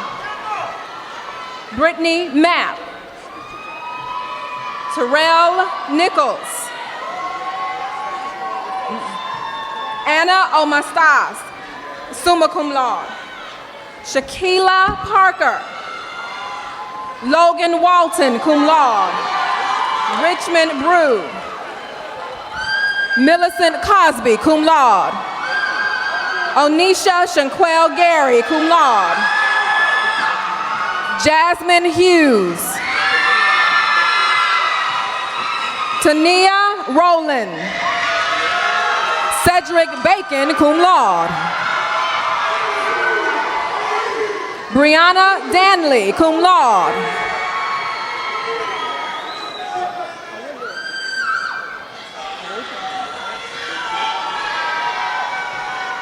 Shaylin Hicks, cum laude. Sharika Williams. Dominique Newberry, cum laude. Jamie Jerome Walker. Asia Simone Flowers. Latier Griffin. Nakima Lee, cum laude. Valerie Munford, magna cum laude. Cecil Richard Jr.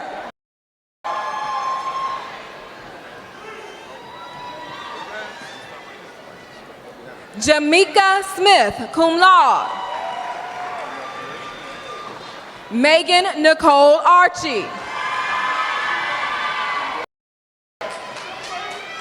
Brandon Cleveland.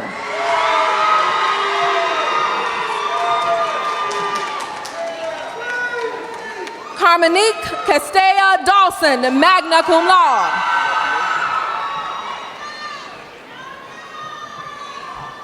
Yolanda Green, magna cum laude. Kamaya Hill. Cambridge Ronise Hudson. Jamaica Jones. Leonetria Owens, cum laude. Quanisha Pittman. Janine Reed. Quashavius Ross. Yvetta Towns. Brianna Williams. Eureka Woods.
Two F's. Mm-hmm.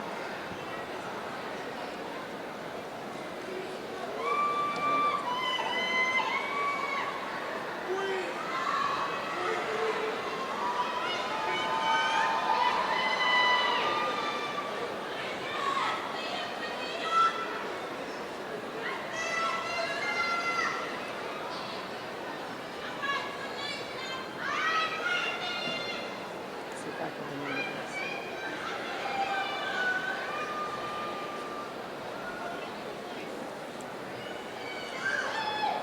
Mm.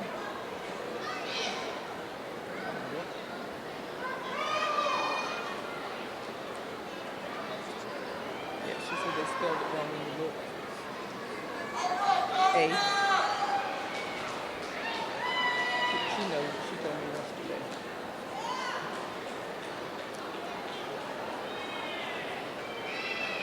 Graduates may be seated. And this is Kia. I thought it was Kiera. It's Kiera. Mr. President, I have the privilege of presenting to you Dean Upender Mian, who will present the candidates in the College of Arts and Sciences. I think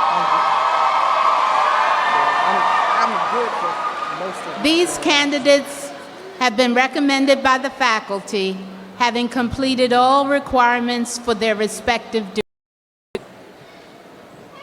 Will the candidates rise as your majors are called?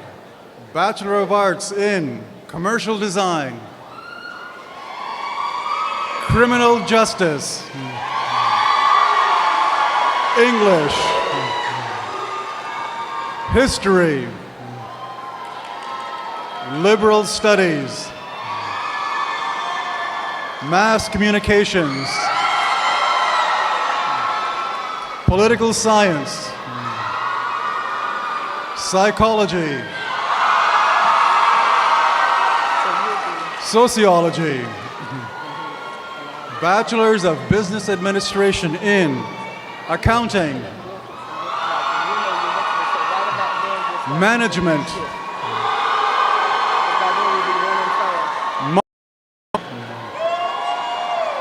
Bachelor of Science in Biology, Chemistry, Computer Information Systems, Computer Science, Mathematics, Bachelor of Social Work. Will the candidates move?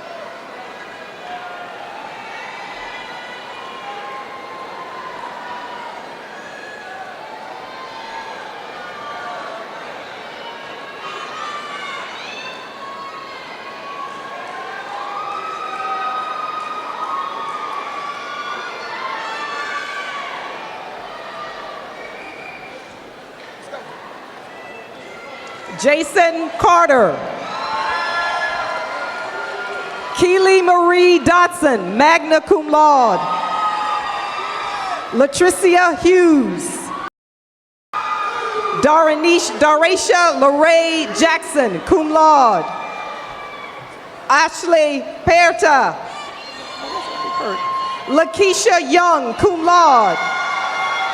Shatasha Mitchell, summa cum laude. Amber Bolton. Tiara Brown. Devontae Burks.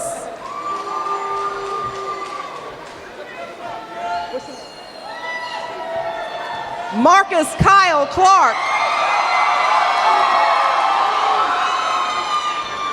Christopher Coley, cum laude. Shamika Cullens, magna cum laude. Brandon Davison. Sacressa Evans. Shakira Everett. Brianna Fields, cum laude. David Garbo. Akirius Greer. Andrea Tanisha Griffin. Chelsea Hardeman. Chauvane Ezerick. Jessica Lemon. Dana L. Mitchell.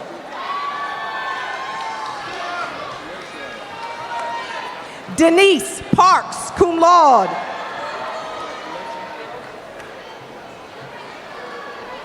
Bridget Pollard, cum laude. Crystal Richmond, cum laude. Quanisha Monique Roberts.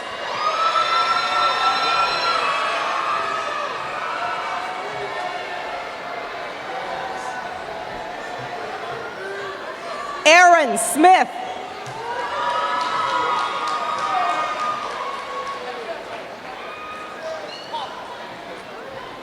Stephen Stroman.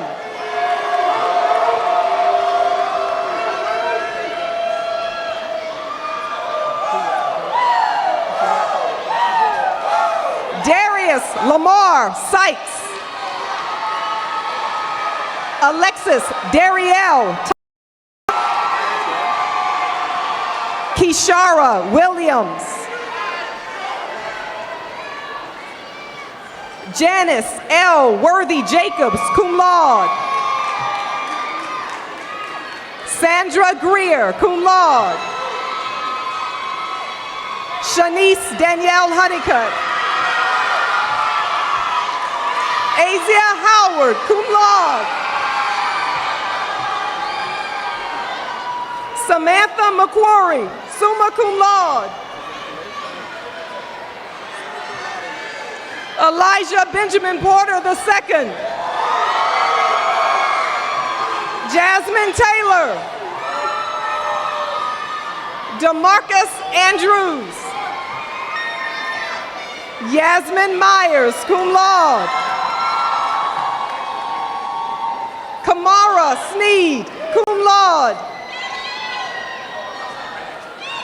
Ashley Starr Arnold. Alexandria Clark. Dahlia Gray, cum laude. James Linder Jr. Tia Martin. Cody Nash. Kenneth Wilkerson Jr. Matthew Jordan Austin. Darius Carter. Gregory Miles Colton. Crystal Maisha Freeman. Sharon Griffin, cum laude. Taylor Head, magna cum laude. Leopold Holland, cum laude. Montreal Holy. Sherman Jenkins Jr. Christopher Kelly, cum laude. Taylor McGee, cum laude. Jermaine Redmond Jr. Letitia Ravens. Clinton Simeon Springer. Shanye Taylor, cum laude. Ashante Clark.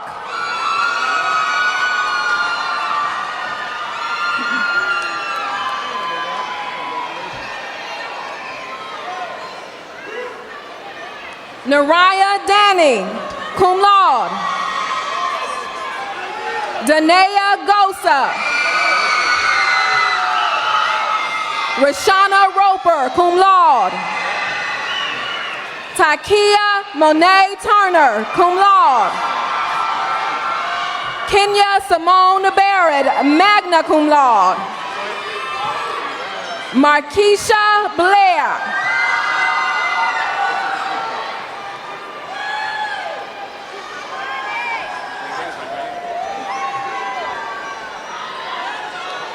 Ashley Butler, cum laude. Jovoric Calloway, cum laude. Yasmin Secal, cum laude.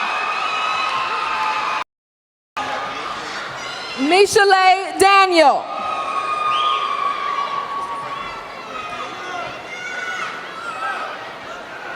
Jatika Davis. Scotty Davis Jr. Nandi Dillard. Marcellus Drew.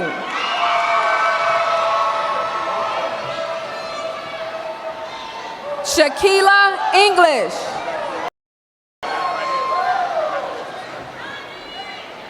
LaDarren Floyd.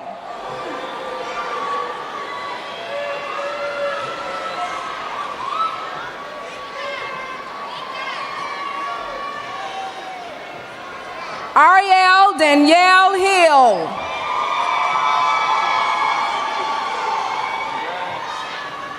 Kiera Goggins. Braxton Jefferson. Joy Joseph. Makia Mitchell, cum laude. Nathaniel Joel Moore.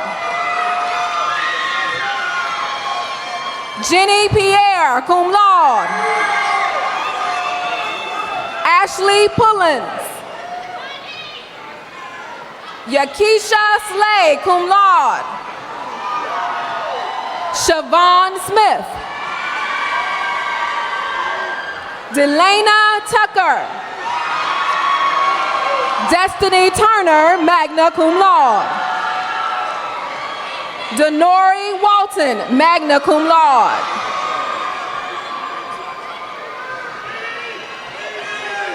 Ashanti Iman Wood. Kendra. Timothy C. Harvey. Alexandria Castile. Miss Clanton. Shannon Faust. Davina High, cum laude. Kayla Deshae Rogers. Yehoshua Rowan.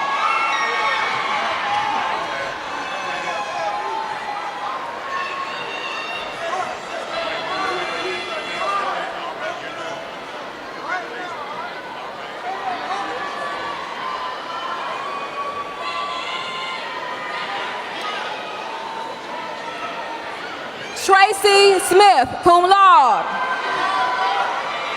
Deambria Thomas, summa cum laude. Portia Andrews. Shervonda Blake, cum laude. Travis Brown, cum laude. Cordell Capers. Michelle Ellison. Jaleese Grace.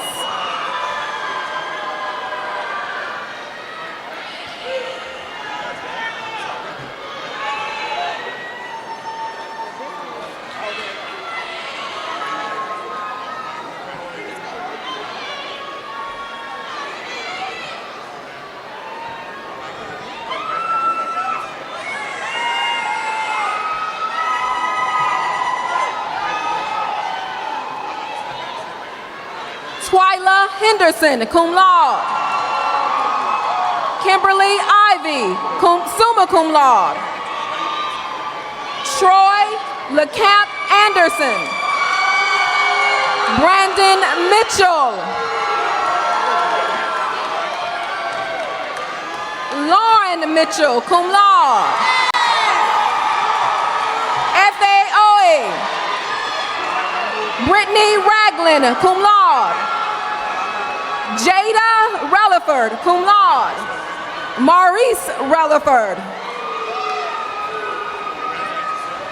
Gloria Reyes, cum laude. Anthony Rump. Bernard Taylor II, magna.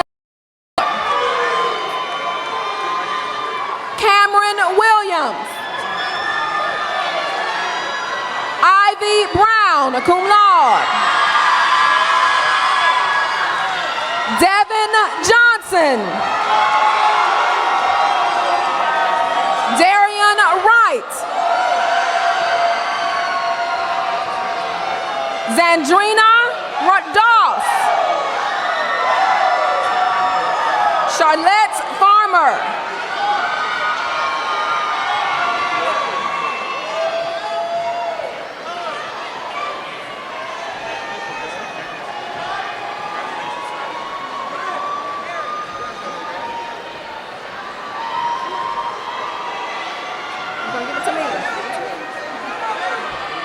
Jordan Harper, cum laude.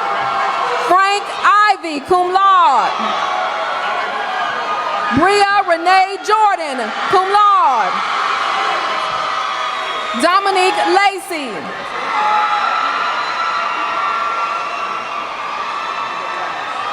Thaddeus Mumbe. Anna Marie Martin. Daniqua Deshae Price, cum laude.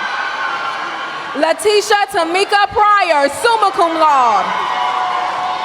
Jasmine Ruff, magna cum laude. Jasmine Salim. Aaron Simon, magna cum laude. Kanisha Williams.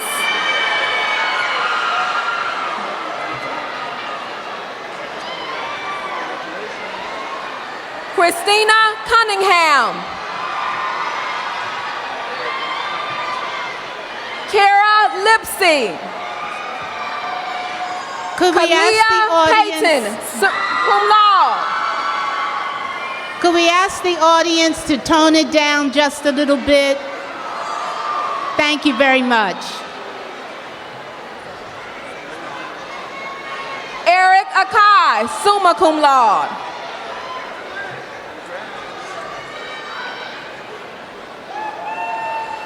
Simeon Cargill. Marquez Kier Curry. Mariah Hertz. Sean Kirkland.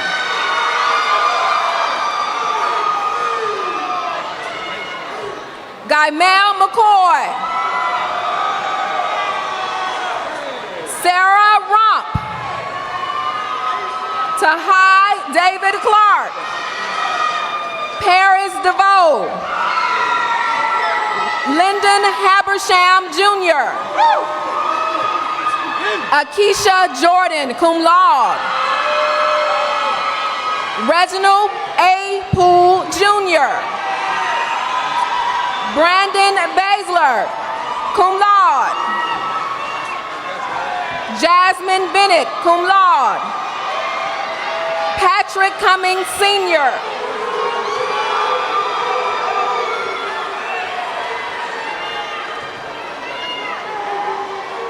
Ashley Davis, summa cum laude.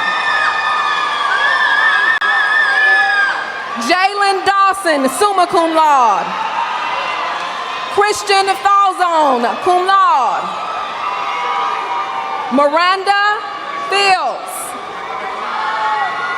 Jonathan Odeke, summa cum laude. Demetria Harris.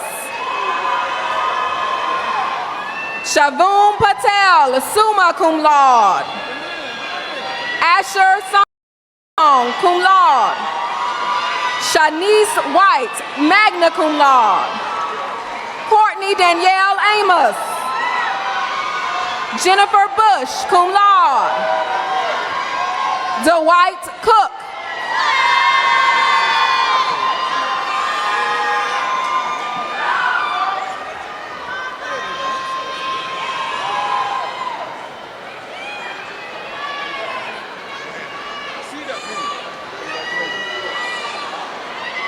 Markeisha Dudley. Elaine Guzman, cum laude. Joneva Perkins. Ashante Riley. Shanika Riley. Shatane Stewart. Kirsten Stubbs.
Congratulations.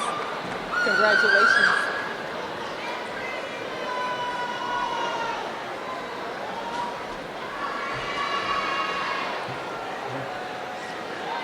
Graduates may be seated.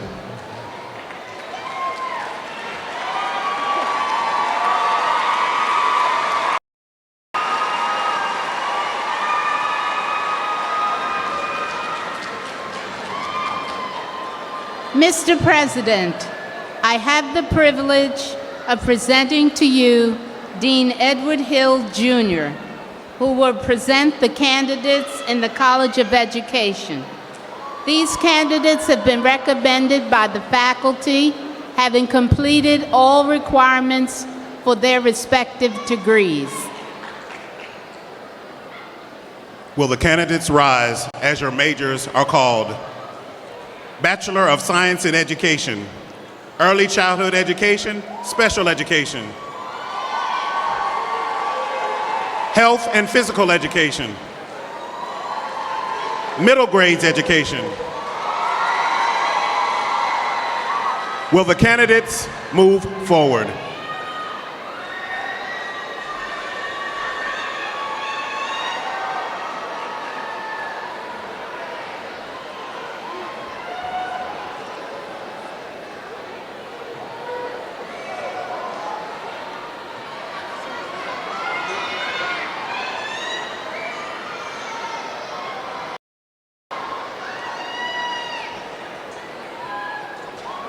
Sharifa Francis, cum laude. Dimitri Mitchell, magna cum laude. Fred Hammonds, cum laude. Cameron Jamil Harris.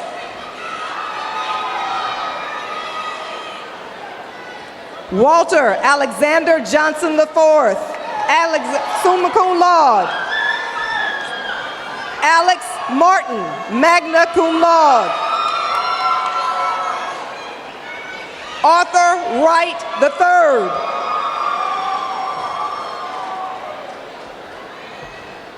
Latravia Q. Ferguson, cum laude.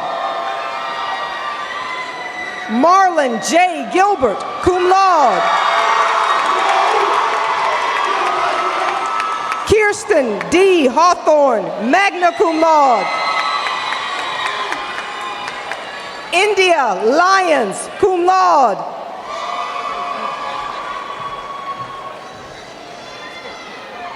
Brittany Simone Shine, cum laude.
Graduates, please be seated.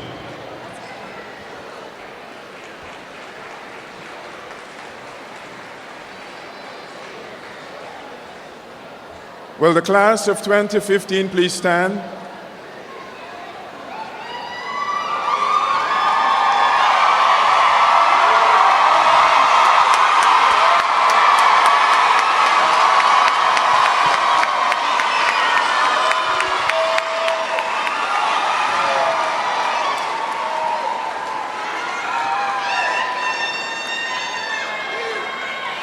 By virtue of the authority vested in me by the Board of Regents of the University System of Georgia, I do hereby confer upon you collectively your respective degrees with all the rights and privileges appertaining thereunto. Undergraduates, you may now move your tassels from the right to the left. Congratulations.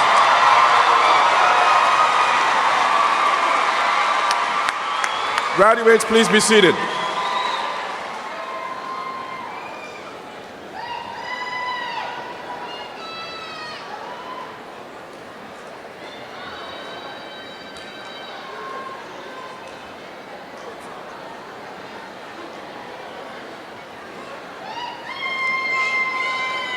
Graduate students, by virtue of the authority vested in me by the Board of Regents of the University System of Georgia, I do hereby confer upon you your respective degrees with all the rights and privileges appertaining thereunto.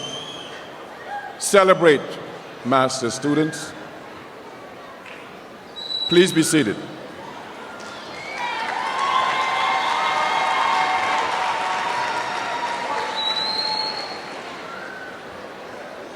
Now we'll have the induction into the National Alumni Association conducted by the President of the National Association, Mr. Doug Morris. Mr. Morris is a native of Commerce, Georgia. He graduated from Fort Valley State in 1975 with a bachelor's degree in business. He's moved on to accumulate over 38 years of experience working with companies such as KFC, Kraft Foods, Griffith Microscience, and Excel. He and his wife, Christine, a 1973 graduate of Fort Valley State College, have 2 adult sons who are also Fort Valley alums. Please join me in welcoming our National Alumni Association President, Mr. Doug Morris.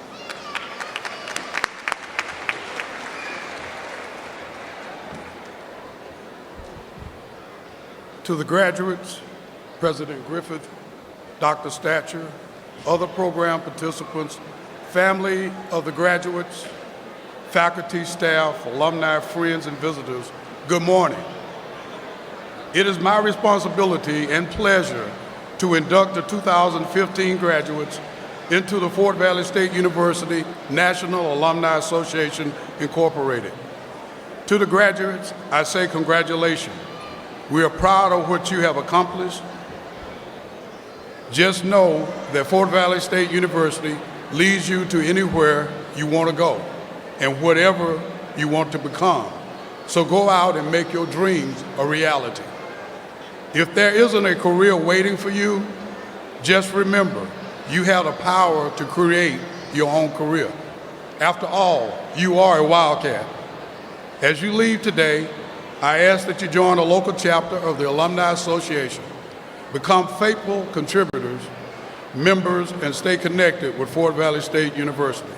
Your first membership in the National Alumni Association is free. You should have received your membership cards, and please stay in touch. Graduates, please stand and raise your right hand while I read the oath of induction.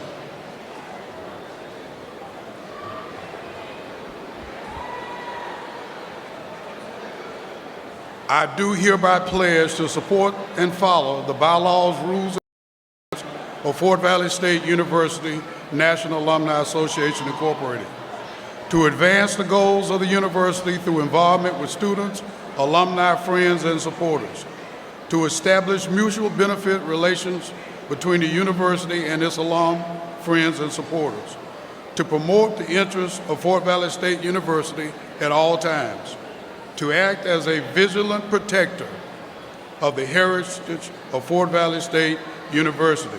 At this time, please state, I do and I will. By the powers vested in me, I do hereby induct each of you into the Fort Valley State University National Alumni Association, Incorporated, with all the rights and privilege, and welcome you as alumni. Thank you, and again, congratulations.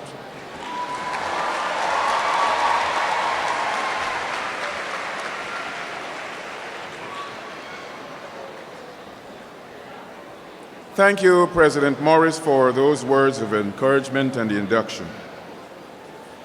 Lieutenant Colonel Joel Davis, Jr. will now commission the ROTC cadets who are members of this graduating class. Colonel.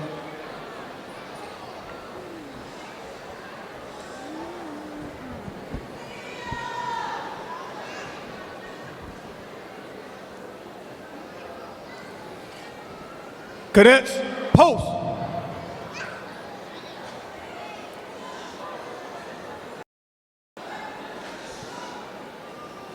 I am an American soldier. I'm a warrior and a member of a team. I serve the people of the United States and live the Army values. I will always place the mission first. I will never accept defeat. I will never quit. I will never leave a fallen comrade. I'm disciplined, physically and mentally tough. I'm trained and proficient in my warrior tasks and drills. I will always maintain my arms, my equipment, and myself. I am an expert and I'm a professional. I stand ready to deploy, engage, and deploy the enemy of the United States of America in close combat. I'm a guardian of freedom and American way of life. I am an American soldier.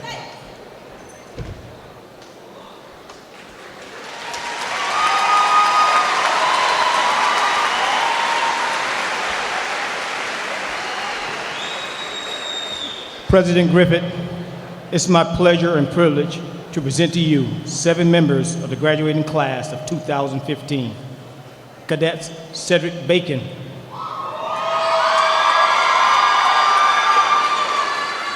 Shavonna Blake,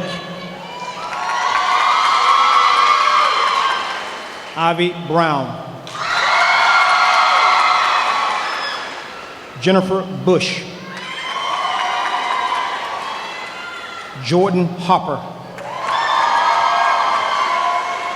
Joshua Thomas, Judson Willis. They have not only met their academic requirements from graduating from this great institution, but have also met the physical and mental challenges of the Army Reserve Officer Training Corps Military Science Program. In view of this fact and their demonstrated potential for increased responsibility of leading American sons and daughters, by the power vested in me by the President and Congress of the United States, I therefore request your permission to commission them as second lieutenants in the United States Army.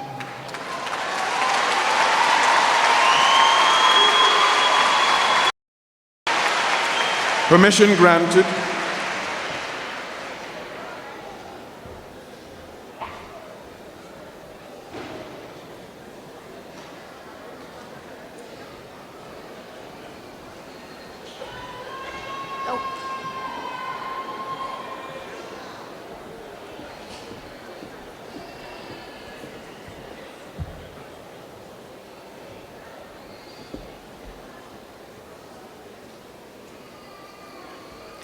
Lieutenant Colonel Joel Davis, Professor of Military Science, will now administer the oath of office.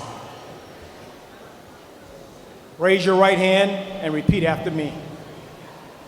I state your full name. I, Jordan Devontae Harper. I, Cedric Lyles Bacon Jr. I, Ivy Naomi Brown. I, Shavonda Danielle Blake. I, Jennifer Carmel Lucille Bush. I, Judson Willis. I, Joshua LaRon Thomas. Having been appointed a second lieutenant of the United States Army. Having been appointed a second lieutenant of the United States Army. Do solemnly swear. Do solemnly swear. That I will support and defend. That I will support and defend. The Constitution of the United States. The Constitution of the United States. Against all enemies. Against all enemies. Foreign and domestic. Foreign and domestic. That will bear true faith. And will bear true faith. And allegiance to the same. And allegiance to the same. That I take this obligation freely. That I take this obligation freely. Without any mental reservation. Without any mental reservation. Or purpose of invasion. Or purpose of invasion. And that I will well. And that I will well. And faithfully discharge. And faithfully discharge. The duties of the office. The duties of the office. Upon which I'm about to enter. Upon which I'm about to enter. So help me God. So help me God. You are now in the United States Army.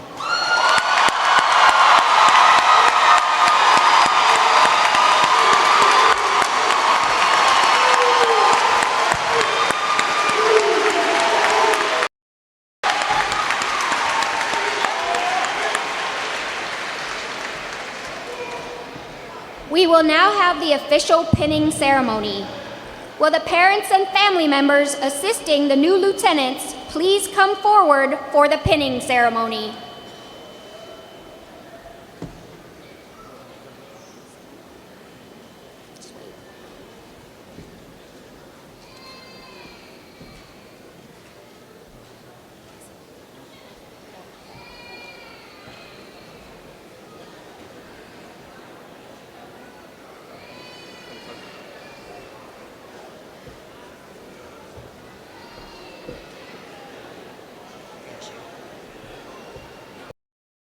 Left step, march.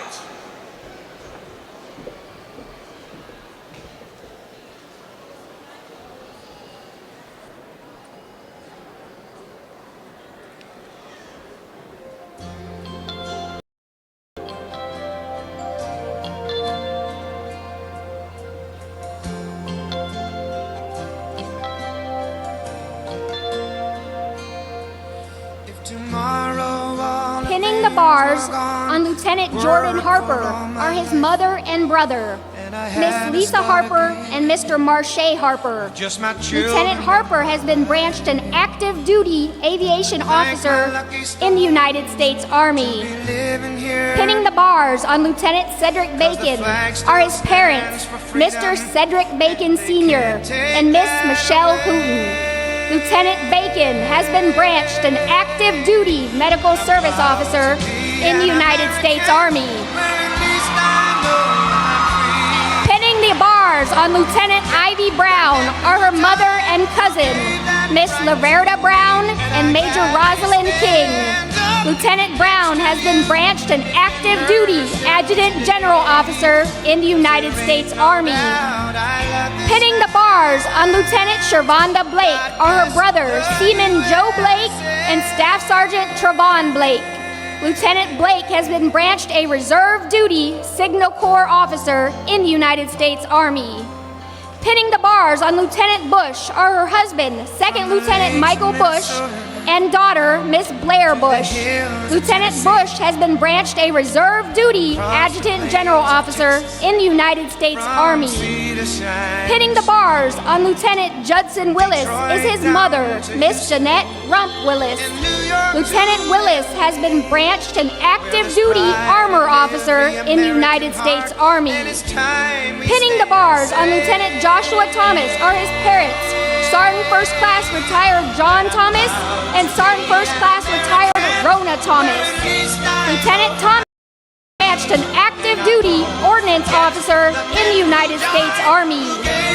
Ladies and gentlemen, I present to you Second Lieutenants Harper, Bacon, Brown, Blake, Bush, Willis, and Thomas.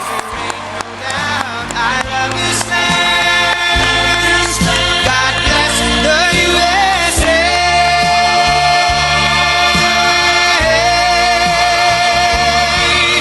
And I'm proud to be an American, where at least I know I'm free. And I won't forget the men who died, who gave that right to me. And I gladly stand up next to you and defend her still today. 'Cause there ain't no doubt I love this land. God bless the USA.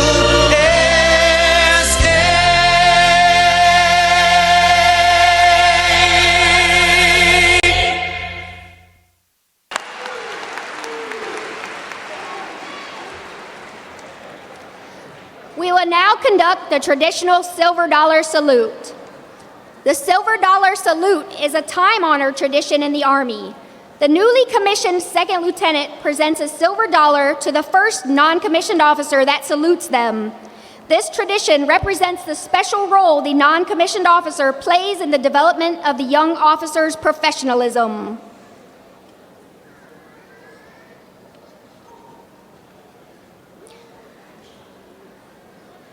Non-commissioned officers will be relied heavily upon during the lieutenant's initial duty assignment. The NCO is the Army's trainer, and it will be their duty to ensure the young lieutenant continues to develop his technical and tactical proficiency and understands the officer's role in the Army. Rendering the Silver Dollar Salute to Second Lieutenant Harper is Staff Sergeant retired Ricardo Jones. Rendering the Silver Dollar Salute to Second Lieutenant Bacon is his former senior military instructor, First Sergeant retired Monique Washington.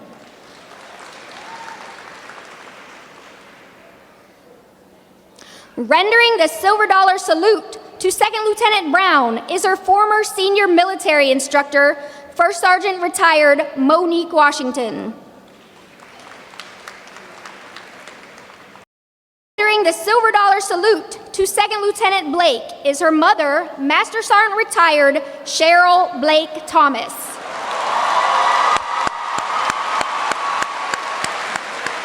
Rendering the Silver Dollar Salute to Second Lieutenant Bush is her pastor, Sergeant First Class retired Arthur Brown.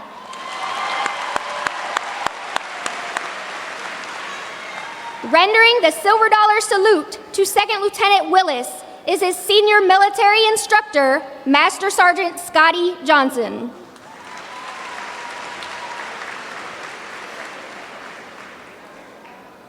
Rendering the Silver Dollar Salute to Second Lieutenant Thomas is his sister, Staff Sergeant Ronisha Thomas.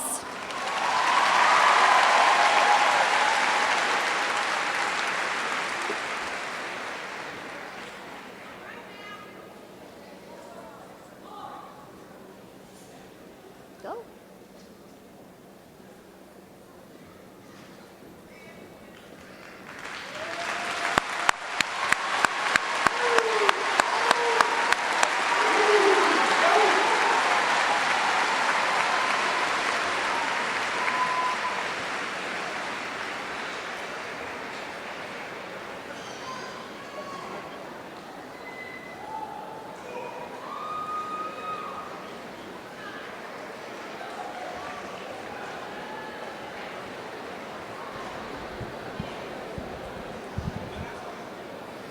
President Griffith, this concludes our commissioning ceremony.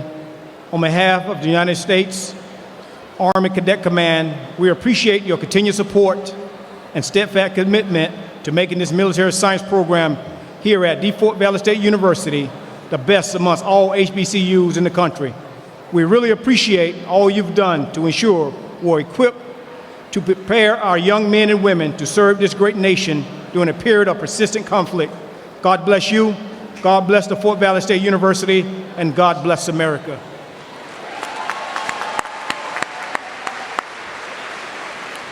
Thank you, Colonel Davis. Please join me again in acknowledging and congratulating our newly commissioned cadets. Round of applause for them again.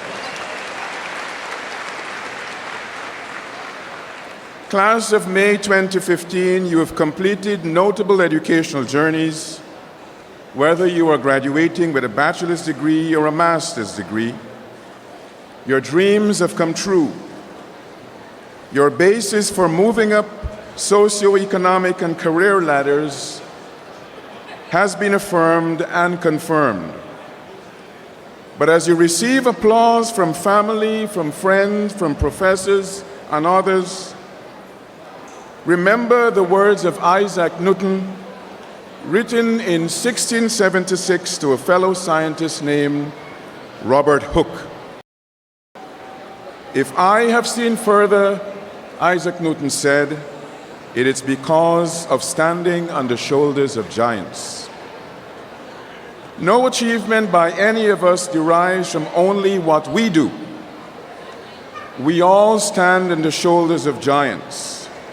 And so I ask you, as you graduate today and celebrate your successes, remember your giants and find a way to thank them for allowing you to stand on their shoulders. Ladies and gentlemen, as we come to the end of this ceremony, let me share with you that I have long embraced the wisdom of the writer James Baldwin when he said, and I quote, "Not everything that is faced can be changed, but nothing can be changed until it is faced." And so since taking office at this great university in 2013, July, I have sought to enable us to face and to fix. This university has made progress in moving ourselves forward in several key areas.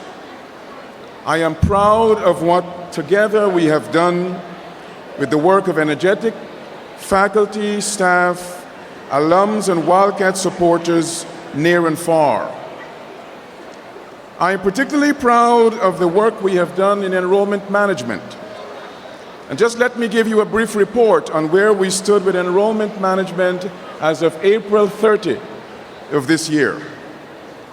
As of April 30, we had received 4,887 applications compared to 1,520 same time last year. As of that very date, we had admitted 867 students compared to paltry number of the previous year. And so I'm delighted to have made a contribution not only to dreaming and doing in the Valley, but a contribution to enable us to embrace values of excellence, values of integrity, values that will allow this university to not only survive, but also to thrive.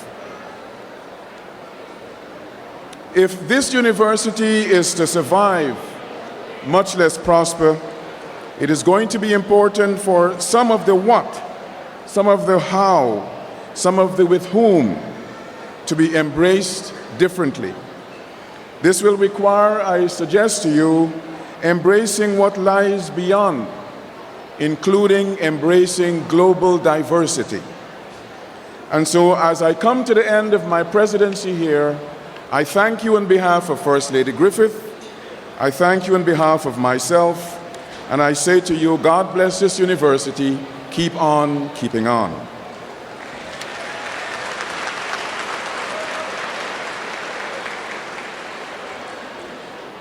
Join me in thanking Mr. Randy Duncan, and the Fort Valley State Blue Note Singers for their service to our university. Special thanks to our ROTC Corps of Cadets, to our student ambassadors, to the Commencement Committee. All jobs well done. We will next have the singing of the alma mater. We will sing the entire alma mater. We will stand for that, and we will remain standing to final words of inspiration from Ms. Ariel Hill. Please stand for the singing of the alma mater.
Please remain standing for Ms. Ariel Hill.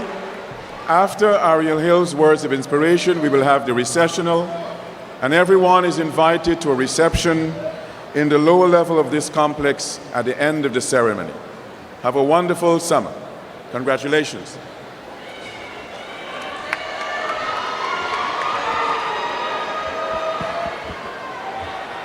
Anyway, people are unreasonable, illogical, and self-centered. Love them anyway. If you do good, people will accuse you of selfish ulterior motives. Do good anyway. If you are successful, you will win false friends and true enemies. Succeed anyway. The good you do today will be forgotten tomorrow. Do good anyway. Honesty and frankness make you vulnerable. Be honest and frank anyway.